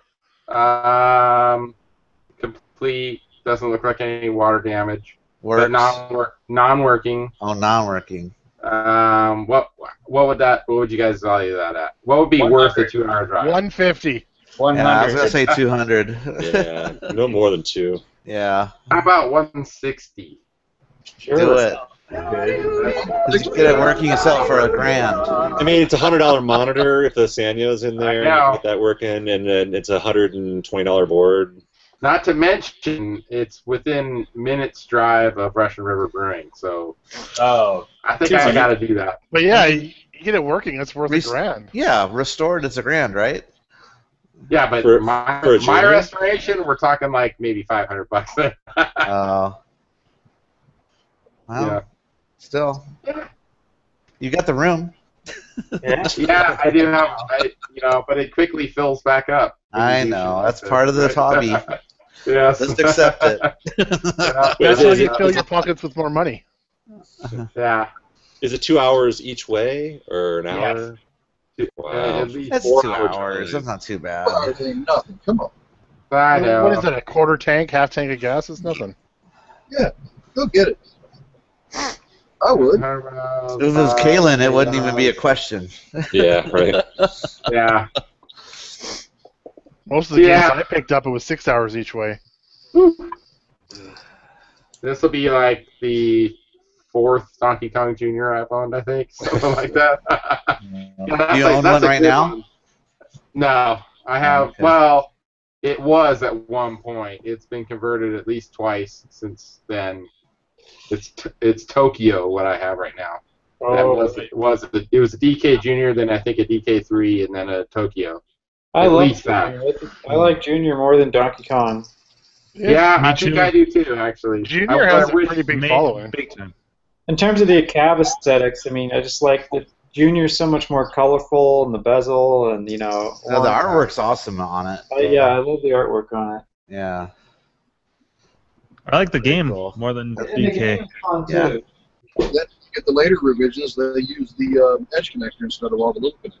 Mm-hmm. Yeah, Regular DK's been done to death. Like, I'm so sick of hearing and seeing that game. Like, you don't hear or see anything about Junior. Ever. No. No. Or any There's a other Donkey game. Kong Junior remix. Oh, yeah. He supposedly is working on it. Oh, really? Yep. Be ready in Oh, about wow. 8 years. Yeah. That's not going to be. Yeah. Don't expect that to Exactly. come out in 2017. Before Christmas?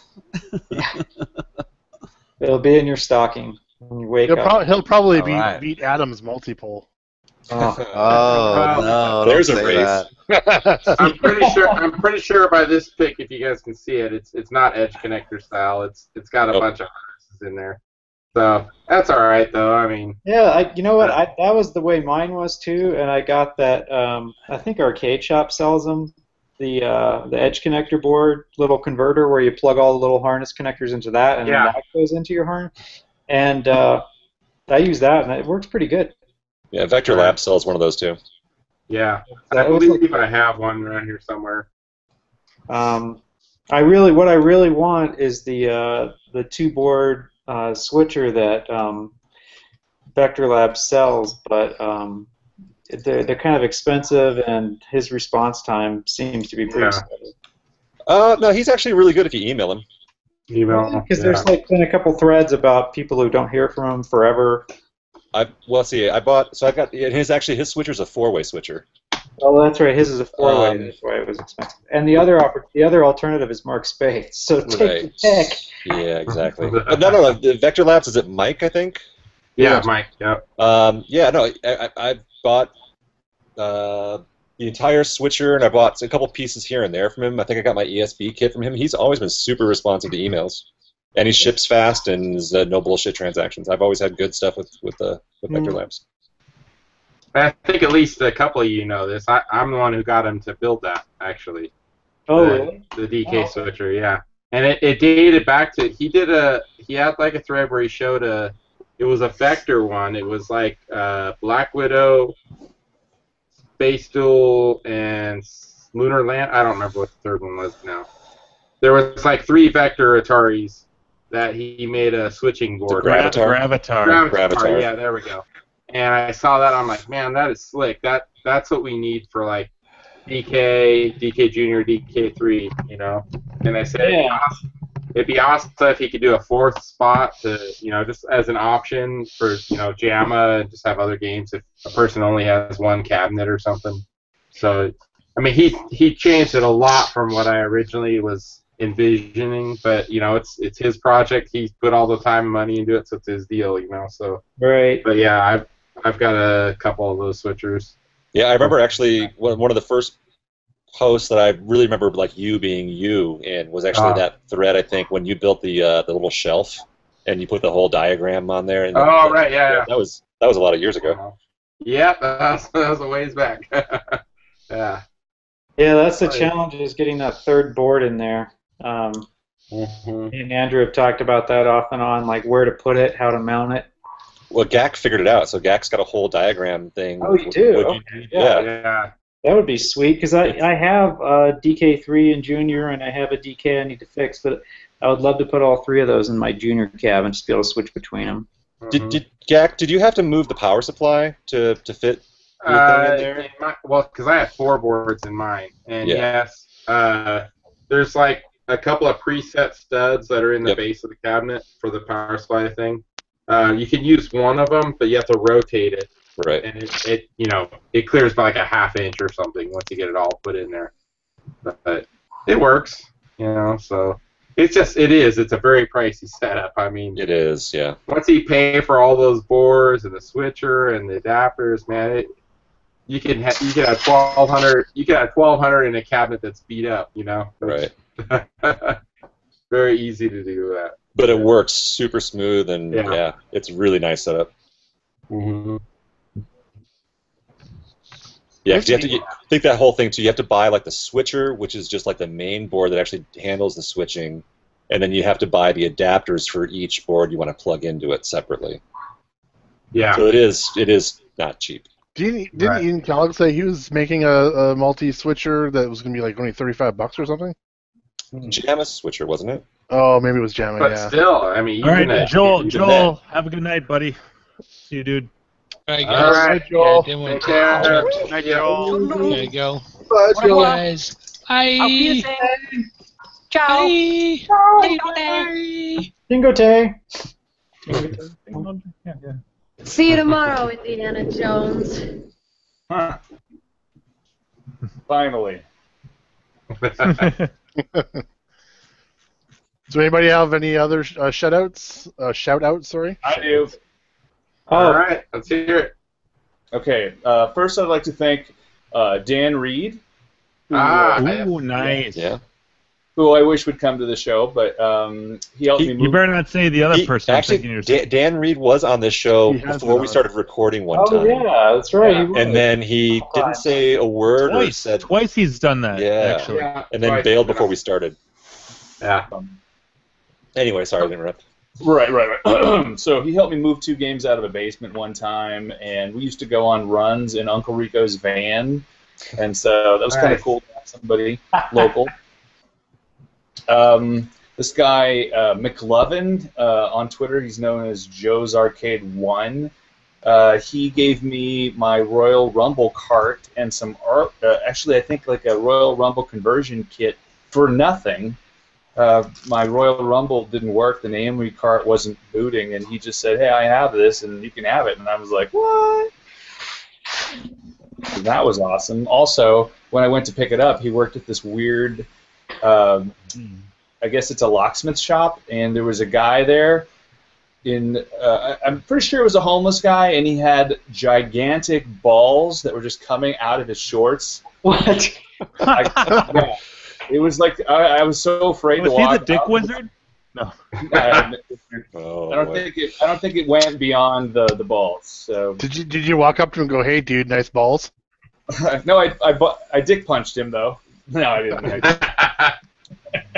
Give him the slappy tap. I waited for that to happen. Actually, there's a video on my channel where I actually showed what that guy was doing. He kept asking for all sorts of stuff from I guess Joe, and it was very awkward, but that was fun. That was a good pickup. Ram Air, Darren Copeland, he sent me, Mortal Kombat 1, what is it, the Turbo 3.1 chips for my Mortal Kombat for nothing. I think Ram Air, did he go to Grinkers last year? Oh, I think he did. Yeah. Oh, okay, so this brings up a good point. Not to to go off on a tangent, but Andrew, remember that thread on Clav? For a long time, we had to pay it forward. Whatever happened to that shit? It's like died. Yeah, I don't know. Because that went on for a long time. Because remember, you had sent me some shit, and I'm like, dude, I gotta get you back. And you're like, oh, check out this thread. And so, like, I sent someone like a free trackball and stuff. Like, it went on for a while. That's a good point. I don't remember what I got something from the. Oh shit! What did I get from that thread? Oh, I think I got. No, fuck, I don't remember. So I feel like I should almost like just bump that thread just so because it's been dead for so long. Yeah, because that's an awesome idea that like you get something for free or someone does a good thing for you, so then you do the same thing and just keep it going. Yeah. Right. I like it. It's pretty awesome. So let's see. Arcade Classics, Aaron, who was on here a few weeks ago, he gave me the back of the Pac-Man, which I'm going to cut and put into a Miss Pac-Man for nothing. And I actually met him through Craigslist, which is funny. Casual encounters?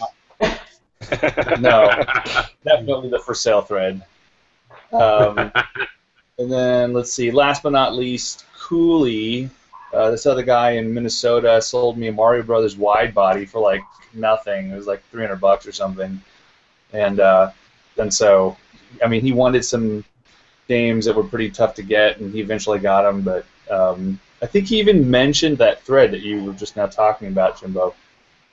So those are those are the four that I can remember. Of course, Ian. He did send me a cap kit once for my DK Junior for free. This is before he started selling them, and so, which I should really install in my DK, but not yet. Soon. Okay, well that's it. I don't think it's been pretty good for me. I don't know. Who hasn't got Mock? Have you? Did you? No, I haven't gone yet. All right. Bad luck. I don't really have anybody to talk about except for Keith, because he's the one that's been helping me out with all sorts of stuff. I mean, I could say Kalen. He's more of help of like trying to locate stuff if I have to ask him something. But on the technical side, it's been Keith totally. He's helped me with tons of stuff. So that's about all I have. Then I'm done. Yeah, nice. I know what I got on that page. I just found the thread, Jim. It's I got a 720 joystick rebuild kit from somebody. It wasn't. I don't think it was a full kit, but it had a bunch of stuff in it. Holy Nice. fuck! Wow, that's like $500. Yeah, here. Let me. I'll paste the thread here in their little hangout. Yeah, and I think I donated some road blasters things plus a trackball or two. Yeah, that's right. I think it was Markle that sent that stuff to me too. Oh, okay, nice. So shout out to Markle. Markle. That's a great thread. Oh, I like that drill. That thing's last badass. post was over a year ago. Jesus. Is that a drill you have, Gak, at your factory? I got one in my garage, actually, one of those. Oh my god, that's nice. Yeah, well, he shows the lathe too. I do not have a lathe. A lathe. Yeah, the one where you can see like the vise and all the parts sitting on it. I got one of those, the milling machine. That's pretty cool. Nice. Oh yeah, there it is. Cool. Nice. Nice. I want it. Yeah, that's cool. So I guess no one took him up on the last guy on the Wyvern Wings PCB or whatever. Yeah, but the thing is like it doesn't have to be sequential. So someone could just post up something that they want to give away and keep it going. So there could be 10 items that people are looking for homes, and you could still be keeping it rolling. Seabar, you should give up your virginity. Oh boy! Wow. Been there, done Ouch. Oh boy! Sorry, I had to pick what I assume is the youngest. Or is that the used dual ply paper towel collection?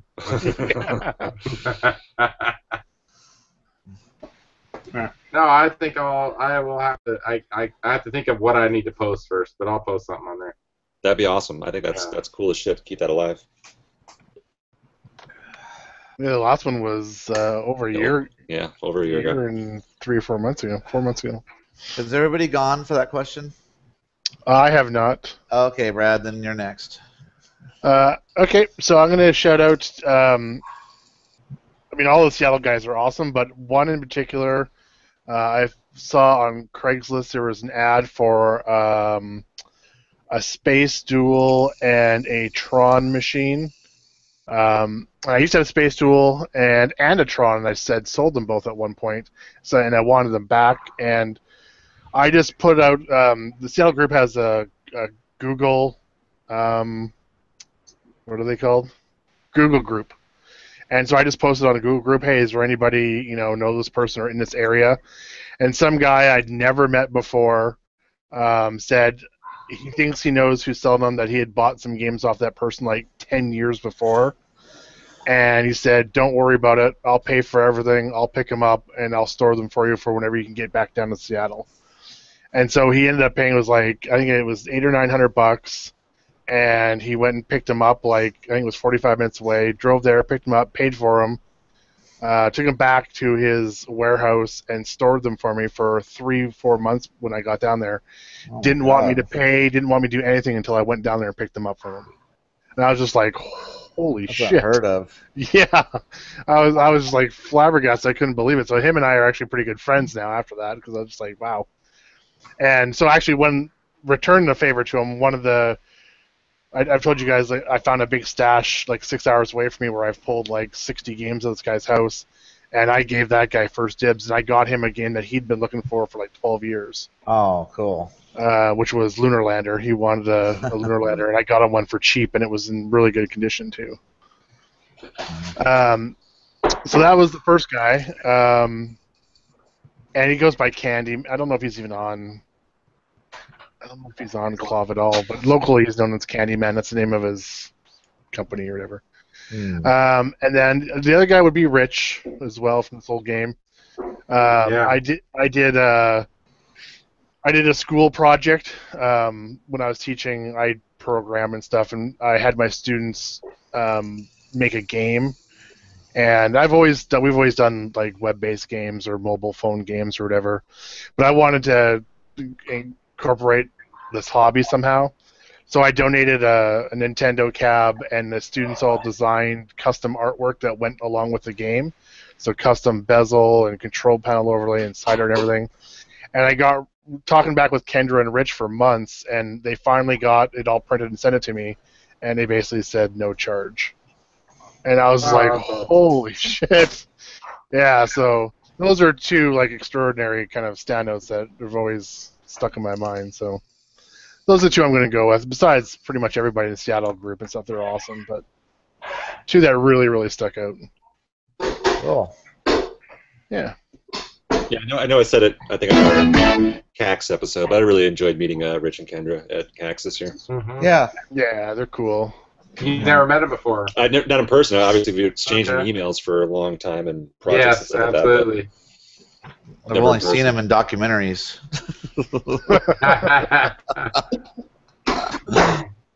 Well, you don't actually often see Kendra on anything other than Facebook or something. Yeah, too, or that was the calling. first time meeting her. Yeah. She seemed to know us because I think she listens to our show once in a while. Yeah. Well, yeah. She was I'm trying to call in one time. Yeah, we're friends. My wife and I are friends with them, so. Oh, cool. We've gone for breakfast with them down where they live and everything, quite a bit. So. Yeah, I think they still want to come on.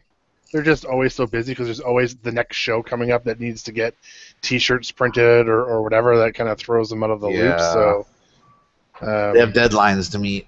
Yeah, and it's only Rich and his wife. There's they've hired people in the past and they said it just slows them down. So because they can't afford to pay people a lot of money, so they usually get someone who's inexperienced, but it ends up they just bumble everything up. So they kind of just doing everything by themselves. It's a lot of work. Yeah. By yourselves, especially screen printing. That's not a simple, easy task. No, it is. It's an art form, really. It is. Yeah. It's hard to line up those screens. And to make the screens and everything in the first place. Make as well. them, burn them, yep. And then you got to clean them for reuse. And then you have assholes. Then you have assholes like Joe who want fucking custom art done next week for the guys too. Come on. For trifecta. Yeah. That's why I said you got to do iron-on. It's just like a little one on the patch. It says trifecta. Yeah. Done. Ooh, actually, iron-on patches might be a nice way to get around this fucking shirt. Yeah, seriously. Or a button that you can pin on or something. A button. I went to trifecta and all I got was this fucking button. Yeah. I traveled lifetime of memories. I traveled 7,300 miles and all I got was this fucking button. Actually, they sent us a Christmas card and it was just stuffed with tons of different stickers and stuff too. Yeah, and I got that. There you go, Jim. There's a soundbite for you. Button, who's got the button? Oh, nice. Button, who's got the button? Actually, I've been waiting. It's too bad that Carrie's not on because I had a great Gene Wilder clip for her. Oh. Well, you can always wait for her to come on. Well, I don't at this point. I doubt if she's coming on. Yeah. She said if she was, it'd be like at 11 though. So. Well, it's 11. I am Paul Bruchel.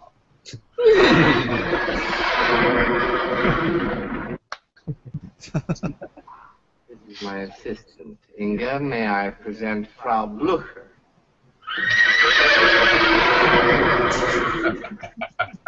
What? Knockers? That's the one I just played. Oh. So anybody else want to do a shout out to anybody? I've got one. Here. Buffett, Crafty, and Jimbo. Crafty, yeah. Go ahead, Crafty. Go ahead, Buffett. Right, only $1,000 Galaga. Yeah, right.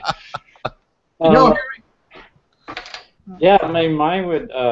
Well, it would be also would be Exidy John, because he lives about a mile from me, and he's hooked me up with quite a few things, helped me out, and once in a while he helped move my Tempest downstairs into the basement, which was really heavy.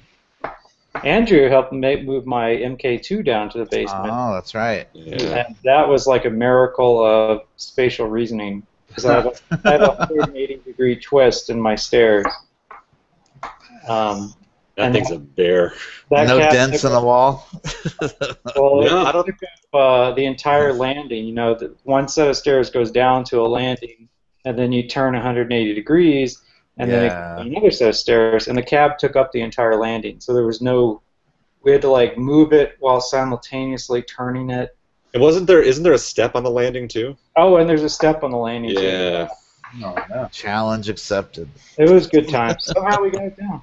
Well, you helped me drag that Cubert out of that basement, so. Oh, that's right. We pushed that up on its back up a stair. That sucked. Was the monitor out of the Mortal Kombat 2? Oh yeah. That did not, even without the monitor and nothing inside. It was like completely just the wood. Time. Okay. Same with Tempest. Tempest was empty and it weighed a ton. So so John Exidy, he's a great resource here in Denver for a lot of people.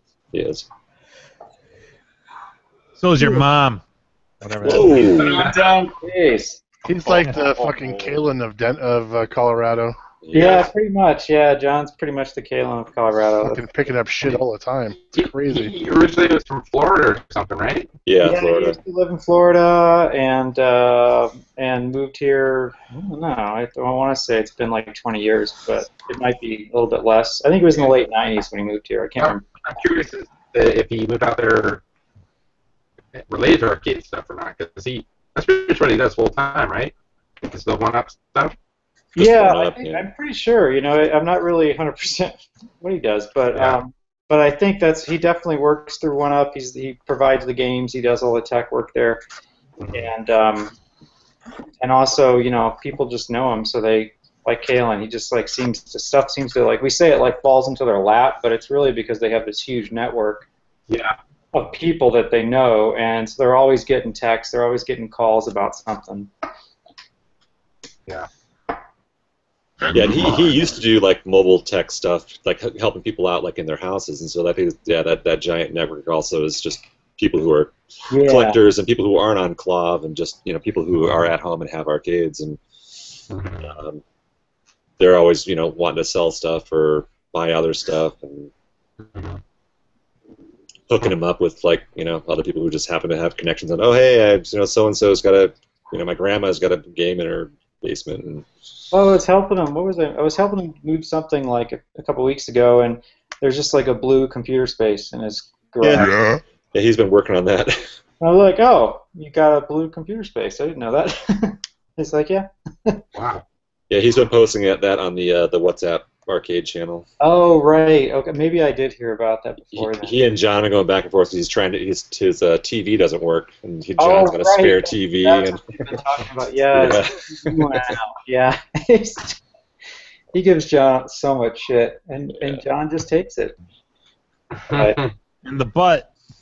Pretty much, but at the same time, that's because like a lot of John's games came, John Jacobson's games came from John Exony, like half before, like a couple years ago. He got a lot of stuff from him. iRobot, you know, some Mad Planets, big Mad Planets, yeah.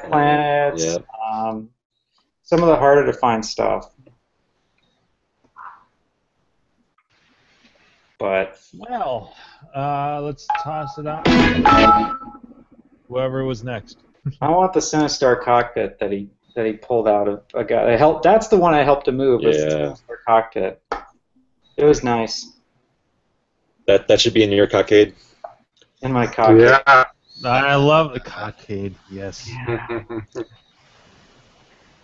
That's what I need. A pole position couch, where. You sit in like the cab sideways, and you can just kind of watch TV. No chairs, no couch, just pole positions. Maybe not. So does anyone else have anything? It's being recorded. It's live. Yeah. Yep, sure is. Oh, okay. Well, if no one's going to talk, I've got one that comes to mind, because most of the people I can think of are in this damn chat, but I would say Chris Rhodes, Chris 25810. That I'm surprised that actually Mark didn't mention, because he mentioned most of the other Minnesota dudes. But Chris Rhodes has helped me since the very, very beginning, since I got into this hobby. He's been one of the nicer guys, like, because Clav can be really brutal. And he's one of the first dudes that just PM'd me. He's like, dude, just call me and I'll help you with whatever. He hooked me up with. He helped me restore him his pack. He's been a great resource for like artwork. He's very hush hush. Like, he doesn't, you know, okay, don't spill the beans about where you got this stuff, but I can hook you up with that or this. And he's helped me with monitors a gazillion times. You know, like. He's always posting chassis. He's always got a gazillion chassis that he's rebuilding. So he's always got deals on that. He before I had a tube rejuvenator, he helped me with a lot of monitor stuff. So yeah, he's been great, and he's one of those guys too where you may not see him for like 6 months, but then like if you run into a snake, you call him and it's just like, yeah, come on over or whatever. I'll help you with that. So, great resource. Really nice guy. I don't know if you guys, some of you have probably met him, but you know, little tiny guy. Sean talks about Chris a lot. Little tiny guy, like 120 pounds, short, little twig. Looks like Joe Dirt, kind of, with the stash and everything. I don't think I met minus Chris. the mullet. Yeah, yeah. Has He's a fun guy. Has Sean ever helped you with any projects? Not really. We've I've helped him with a couple of things at his parties, but I've honestly I've only really known Sean for just a couple, like 2-3 years. Yeah. I've known of him since I met Chris, but I never went to his parties way back when. So I've known Chris much longer than I've known Sean. Okay. But yeah, I mean, I would love Sean to do whatever cabinet work that I don't want to fuck with. The woodworking shit does not interest me at all. Yeah. That's what becomes like I appreciate the skill involved, but that does not interest me. I would much rather spend all my time on wiring and electronics and testing crap like that. Yeah. Yep. Yeah. I'm a dick. I totally forgot Sam. I'm a dick. Well, Sam's been on the show. He has, so, I know, but like, he's not a I regular guess. at all. He's Yeah. like he's our regular in the YouTube chat. Yeah. Sam deserves a giant shout out for all of his help with the red tents. Yeah, Sam and his But painting all by itself, skills. that was amazing. His help He is on an that expert. stuff. Yeah, that was True crazy professional. amazing. Paint those red tents. Thanks, Sam. I don't think he's listening today. I know, but yeah, maybe he'll listen. Maybe he'll hear it later. Yeah. Hopefully, he won't be disappointed like when I didn't mention him like straight away, because I should have mentioned him straight away without a doubt. Wow. That dude's awesome. Yeah. Cool. Yeah, and no one can swim in bushes like he. Oh yeah. Swim in bushes. Can't wait to see that happen again. Yeah, speaking of witchcraft, we got to start talking about our road trip. Yeah. Coincidentally, guys, before the show, I was at Target and I picked up a new duffel bag, a travel duffel bag, because I don't want to have to check a bag, and I need a bag that's large and wide enough for the control panel. Every time you say big, it cracks me up. Big. Oh, sorry. A bag? Wait, are you saying bag or are you saying big? Big. You don't have a very strong accent, Jim, and there's not many words that you say like very kind of Minnesotan. But you keep saying it sounds like big. Duffel big. Duffel big. Sorry. Duffel bag. Sorry, totally. I guess it must be an accent because I don't notice it. But so you're bringing your control panel. So yes, I am. Awesome. And that's 23. It's a little over 23 inches, and carry-on size is not real large. So I was spending a long time, and finally I grabbed one that's 24. And it's a wood control panel. I'm not worried about it getting damaged because it's going to be a carry-on anyways. Mm-hmm. Yeah, I'm planning on bringing that to Grinkers so that I can get a real world record. Nice. That's awesome. Yeah. Actually, when are you getting there on Thursday? Not till 8:40, which is plenty of time. I mean, that's early enough to enjoy getting shit-faced and regretting it the next day. And if I had to guess, I don't think Clint will be there until Friday. He won't be there on Thursday, but maybe. Yeah. I just think every year before he always gets there on Fridays. He doesn't need to be there Thursday, really. Well, I'm hoping that there's going to be enough. Steve's going to have his minions taking scores and shit. I would imagine that Clint will have time to watch, or he'll remember wasting 3 hours of his life watching me play, and be like, okay, I trust you. So I wonder what someone. I wonder what same employees will be there this year. Right. Because last year, 2 of them were the same employees that I remember. From the year before, yeah. Yeah, like that Asian girl and that brunette girl. I forget their names. Though. I'll have to ask them again what their names are. It'll be because the girls are getting tired of getting harassed by the old men. Yeah. Hopefully they remember the tips and not the sexual harassment. Yeah.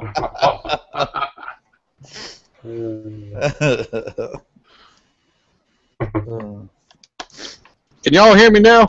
Whoa. Yeah. Sweet, Loud finally. and clear. Loud and clear. Whenever it gets to me, I do have somebody that I like to shout out to. Oh, it's All right. you. Yeah, go for it. All right, there's a They sell food, like a buffet. No, he always does provide pizza when I go to the parties, though, so that's always nice. Bonus. I'd Yeah, like oh, to yeah. shout out Golden Corral. Do you guys remember North's Chuck Wagon? You remember a place called North's Chuck Wagon? No. That was an awesome buffet too, way back when. Anyway. Sizzler. Yeah. No, local guy here. He does our Sizzler. I Local remember the guy. yummy cheese bread. Let the poor man speak. Right. Good Lord, Pete. So, but he Go has ahead. arcade parties and repair parties and stuff. He's really cool. But he's also the one that brought out the for the 6-in-1 switcher, that no mote, so you can actually put it to a button. Oh, Yeah. right. And he also did that the Nintendo Super System card adapters. Yes. Yeah. Oh, okay. Yeah, that's dog pee on the forum. Dog pee, Oh, right. yes. Okay, right. Yeah. Yeah. Yeah, he's a real good dude. He also fixed a bunch of the Nintendo Super System motherboards for people when he was doing the Yep. doing He the fixed adapter. mine. Yep. Yeah, he fixed mine too, which was really cool. So Yeah. yeah, he's a real nice dude. So Yeah, that was awesome. Yeah. yeah, he's got Definitely one- good. Yeah, he's got a good collection of games. Like I say, his parties are always awesome. You know, you can always go there and find something to play. You know, whether you like new, old, or indifferent, pinballs, anything. You know, it's real smart. Helps with the arcade repair parties and looks at your boards and stuff like that. He's in Virginia, or where's he at? Yeah, he's What about state? 20 minutes or so from me. And that's you both in Virginia? Is that right? Yeah, Virginia. Yeah. Cool. So, yeah, so he's nice and local, which is nice. I keep seeing people bump the NSS adapter thread. You know, Yeah. It's like, what, 2 years ago or something he did it, and now people keep trying to get him to build more. Well, yeah, building the adapters is not the issue. It's getting the getting enough interest to make another big complete run Yeah. of the connector for the Super Nintendo. That's the biggest cost out of all of it. The ones that he found were from the guy that did another project for something else, and he made a run of somewhere between 75 and I guess 200 of them, and he got lucky and got the last 40 or 50 that he had left, and then he found another 15 or 20 from somebody else somewhere that had some left over from, I guess, the same project or something similar. So that's the reason that he was able to do the run of 70 or 75, the ones that he did. So, but because the connector's not available, it kind of shoots the project dead, because of that. So, I mean, I'd love to see it come back around, but nobody's got, $1,000, $2,000, $3,000 to put in another run of, connectors just for one dedicated project. So, you couldn't sell enough adapters to recoup your loss, if that happened. I don't know if they're good enough to put in Super Nintendos, but when's the last time you really had a problem with a Super Nintendo not working because of the edge connector? It's usually something else in it that breaks, not the edge connector. So they were really good connectors when they were made new, in the first place. So, but yeah, he's a real nice dude. I'm sure there's another one or two people around here I'm forgetting, but he comes to mind. So that's where I got. What you got? Yeah, what you got? What you got? What you gonna do? So, but yeah, and then Chris 25810, he was already mentioned. He's helped out. He's helped me out a lot, with things, finding parts, etc. So he's pretty really awesome, cool. yeah. Yeah, no, he's a real nice dude. So, and then Super another, nice. Yep. yeah, oh yeah. Trying to think who else. I mean, there's lots of people. I just can't think of them at the moment. Another guy that's not on much anymore is Mike Green, or M Green. he helped me find a lot of parts and stuff too. He was really cool. He moved away. So, but he would find me deals for cabinets I was restoring, or he'd help me do woodwork and all that stuff. He's really cool. He's still on, I think. Just he's not local anymore. So, but yeah, lots of good folks out there.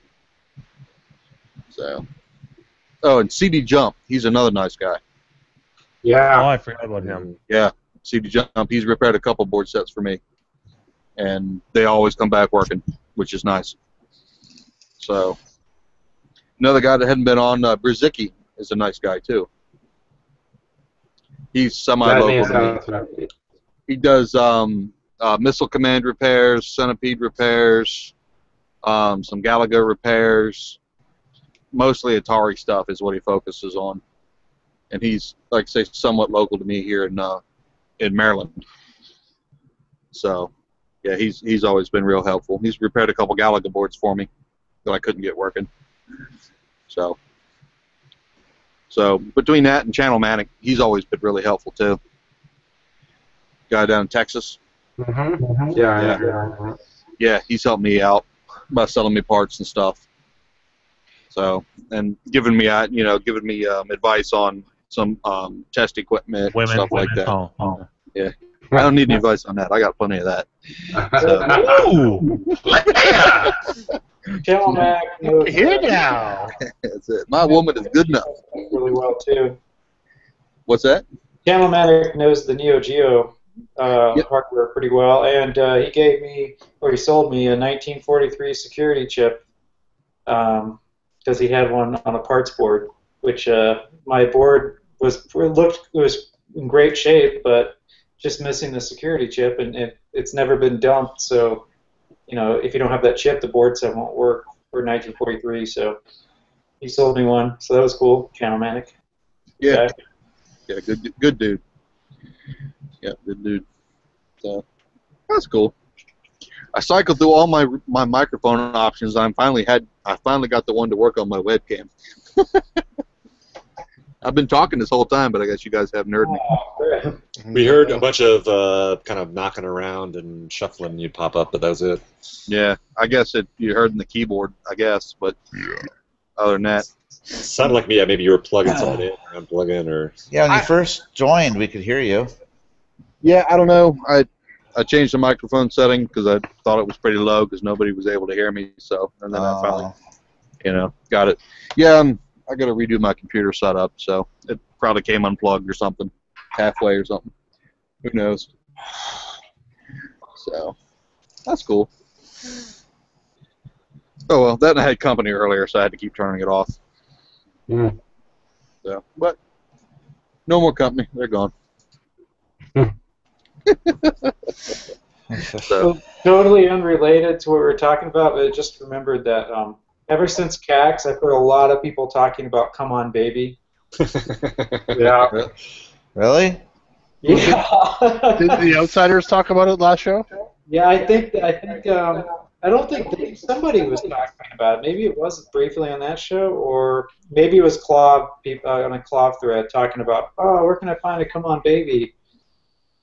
Well, they definitely talked about it on Outsiders. Maybe it was Outsiders. They were talking about the original cab, the dedicated cab, which I have not seen. I've not played dedicated. I played it was like a Mortal Kombat 2 cab design, but with "Come On, Baby," marquee and everything, and the big buttons, control panel.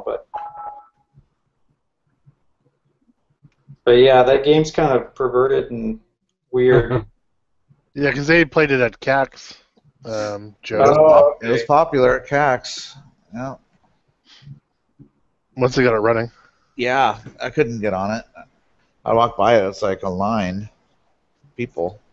Oh, really? Yeah. So it's like, never got the chance to play it. I don't think I remember that. So I guess John's was in that was in a Midway cab, huh? Yeah, he said it was basically, it looked just like a Mortal Kombat cab, and he said that's kind of the way he got it. And when you looked inside, it was almost the same, but it looked like it was kind of a reproduction of what an MK2 cab was, but didn't have identical parts in terms of how the control panel bolted on and everything. Right. So it was pretty close, but yeah, I guess the it sounds like the one at CAX was like more of a Japanese style like candy cab almost, plastic and metal. Is that right? I remember it being white. Yeah. It was a pretty big cabinet too. Yeah. So there's actually, I remember I found a link. I think it was after the Pinball Showdown. No, it was after. I was looking at.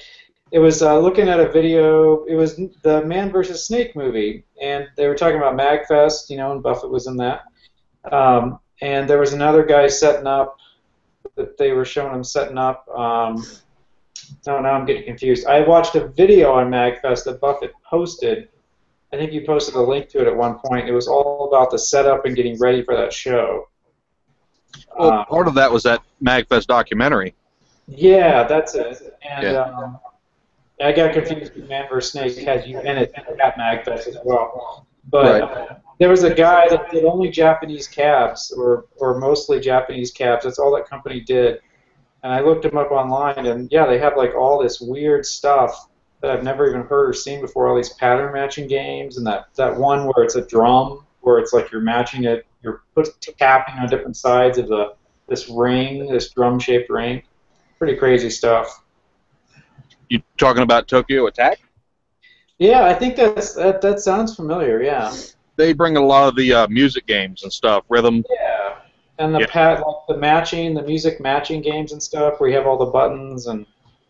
Yeah, they do like DDRs, and they do Guitar Mania, and they do Pump It Up, and they do Neon FM, they do Ju-Beat, they do a bunch of different things.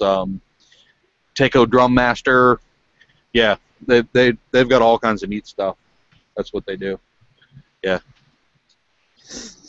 Yeah, that's Tokyo Attack. The other guy that brings all the candy cabs to MagFest is the Wedoka crew out of North or South Carolina. I can't remember. Wow. Yeah, he does. It's Tony Majors. He brings a bunch of cabs. He does Animazement every year, and a couple other local cons down there, and brings candy cabs and all sorts of different games to put in them. Japanese releases, fighters, all kinds of stuff. Right. That's cool. Yeah. So they're two of our main. Tony is our major provider of the candy, Astro City, Blast City, stuff like that. And then Tokyo Attack is the biggest contributor to music games. And then there's a couple other collectors that bring music games and racing games, and then my collection and others. Right. So, yeah. And we've gotten a couple more collectors over the last year or two that have brought some other racers and stuff with them. So, yep. A lot of different people make that show happen for the different genres of games that I just don't have any interest in. So. Yeah, the rhythm and the matching I don't really have much of an interest in, but the candy cabs are kind of interesting. The JAMA ones where you can just swap out all the boards and they sit down with the big monitor and the nice twitchy buttons and joysticks. But for the shooting games, like the shmup games, especially those, I like playing those games on those kind of cabs.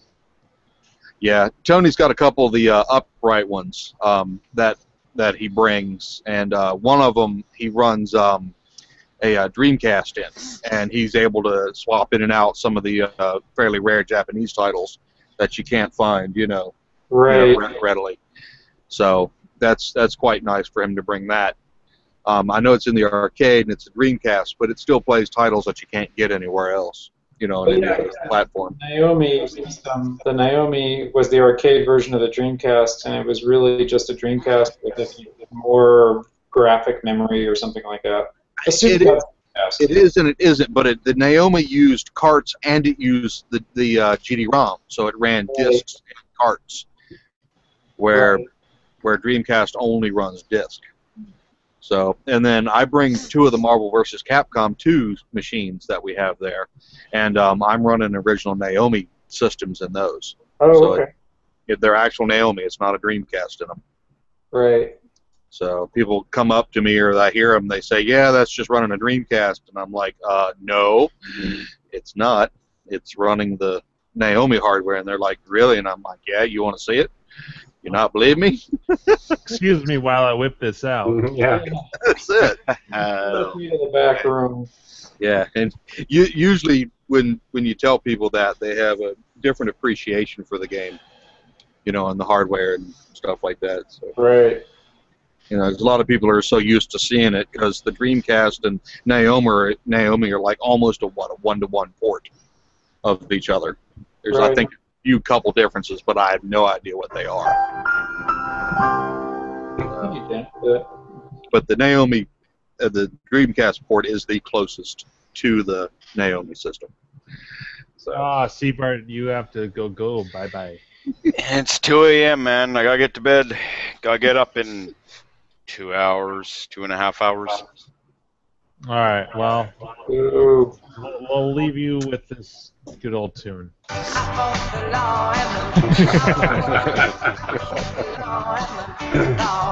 Bye, guys. Hey, Chris. Good night. night. Yeah. Bye. As soon as I close all these porn moments from Andrew. Nice. So I was noticing on Club, have you noticed that Brent Radio, has it been on a posting frenzy lately? Or is it just me? Can't hear I'm you. sorry, I was distracted by all the echo. Oh, All right. am I echoing? Is it me? There we go. That's better. Am I echoing? No, you're fine. Okay. Brent Radio on Claw. I think he posts like 4 threads a day. He's been like a madman. We've got echo back. Fuck. Never mind. No, it's not there now. Ah, poop. I don't go on Claw enough to know, so.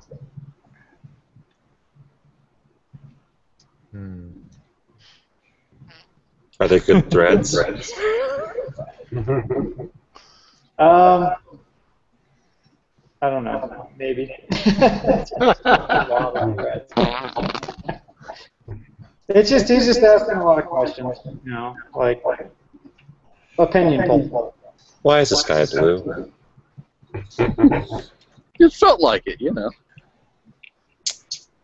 See the link that I put in there for the Come On Baby? Like, look, see the price it went for? No. That's it? 150? Wow. That's a big game, though. Yeah, That was at it's Captain's huge. auction just recently. Yeah. No, this one's April 23rd. Okay. It said it had a power supply issue, but That looks like the one I remember last year, I want to say. that's probably a lot of fun for $150. That's like a clown cabinet. Yeah.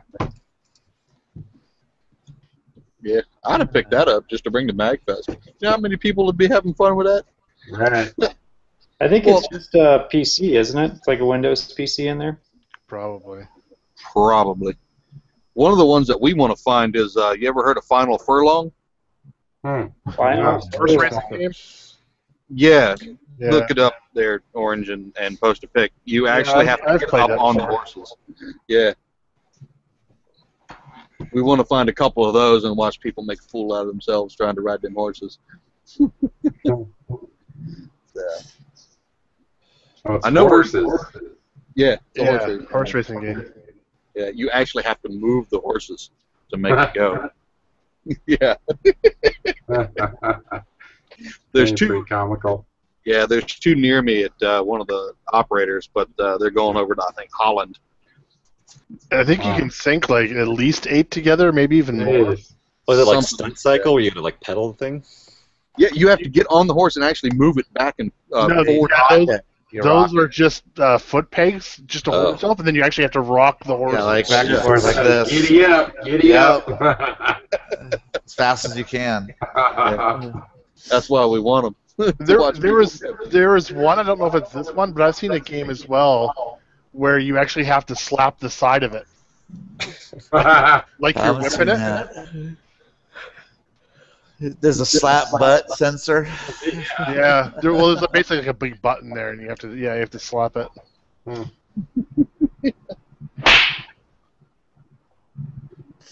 Have you guys ever played? Oh, I'm not gonna remember the name of it now.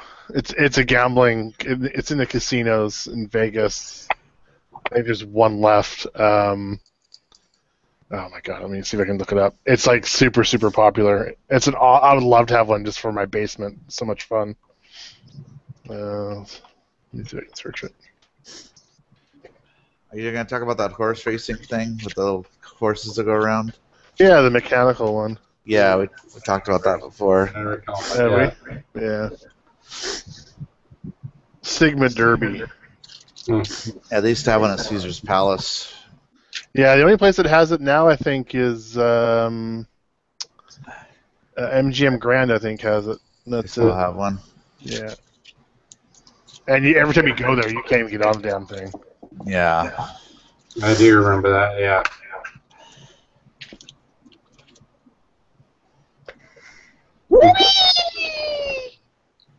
Yeah, I think I'm done. Yeah, I need to check out myself. Yeah. Mock sounds like he's getting sick. Good day. I got that Coke? Sniffles. Yeah, it's cocaine. Otherwise, I'd be up and ready to go. Hey guys, what's next? Let's go. Let's go. What do you mean you guys got to leave? Come on, let's go. Yeah. I just thought of Coke because I watched Wolf of Wall Street last night. That's a great film. And there's a lot of Coke snorting in that one. Yeah, out of girls' butts. And opening 2 minutes of the movie, sniffing Coke out of a girl's butt. Yeah. Right. It's great. All right, guys. Till next time. All right. Yep. Let's end this bad boy. Thanks for watching. See you next week. Bye-bye. We'll see you. Good night, everybody. Good night. Come on, Jimbo. Play your song quickly. Let's see which one. Crap, I'm out. No. You know then. All right. We say.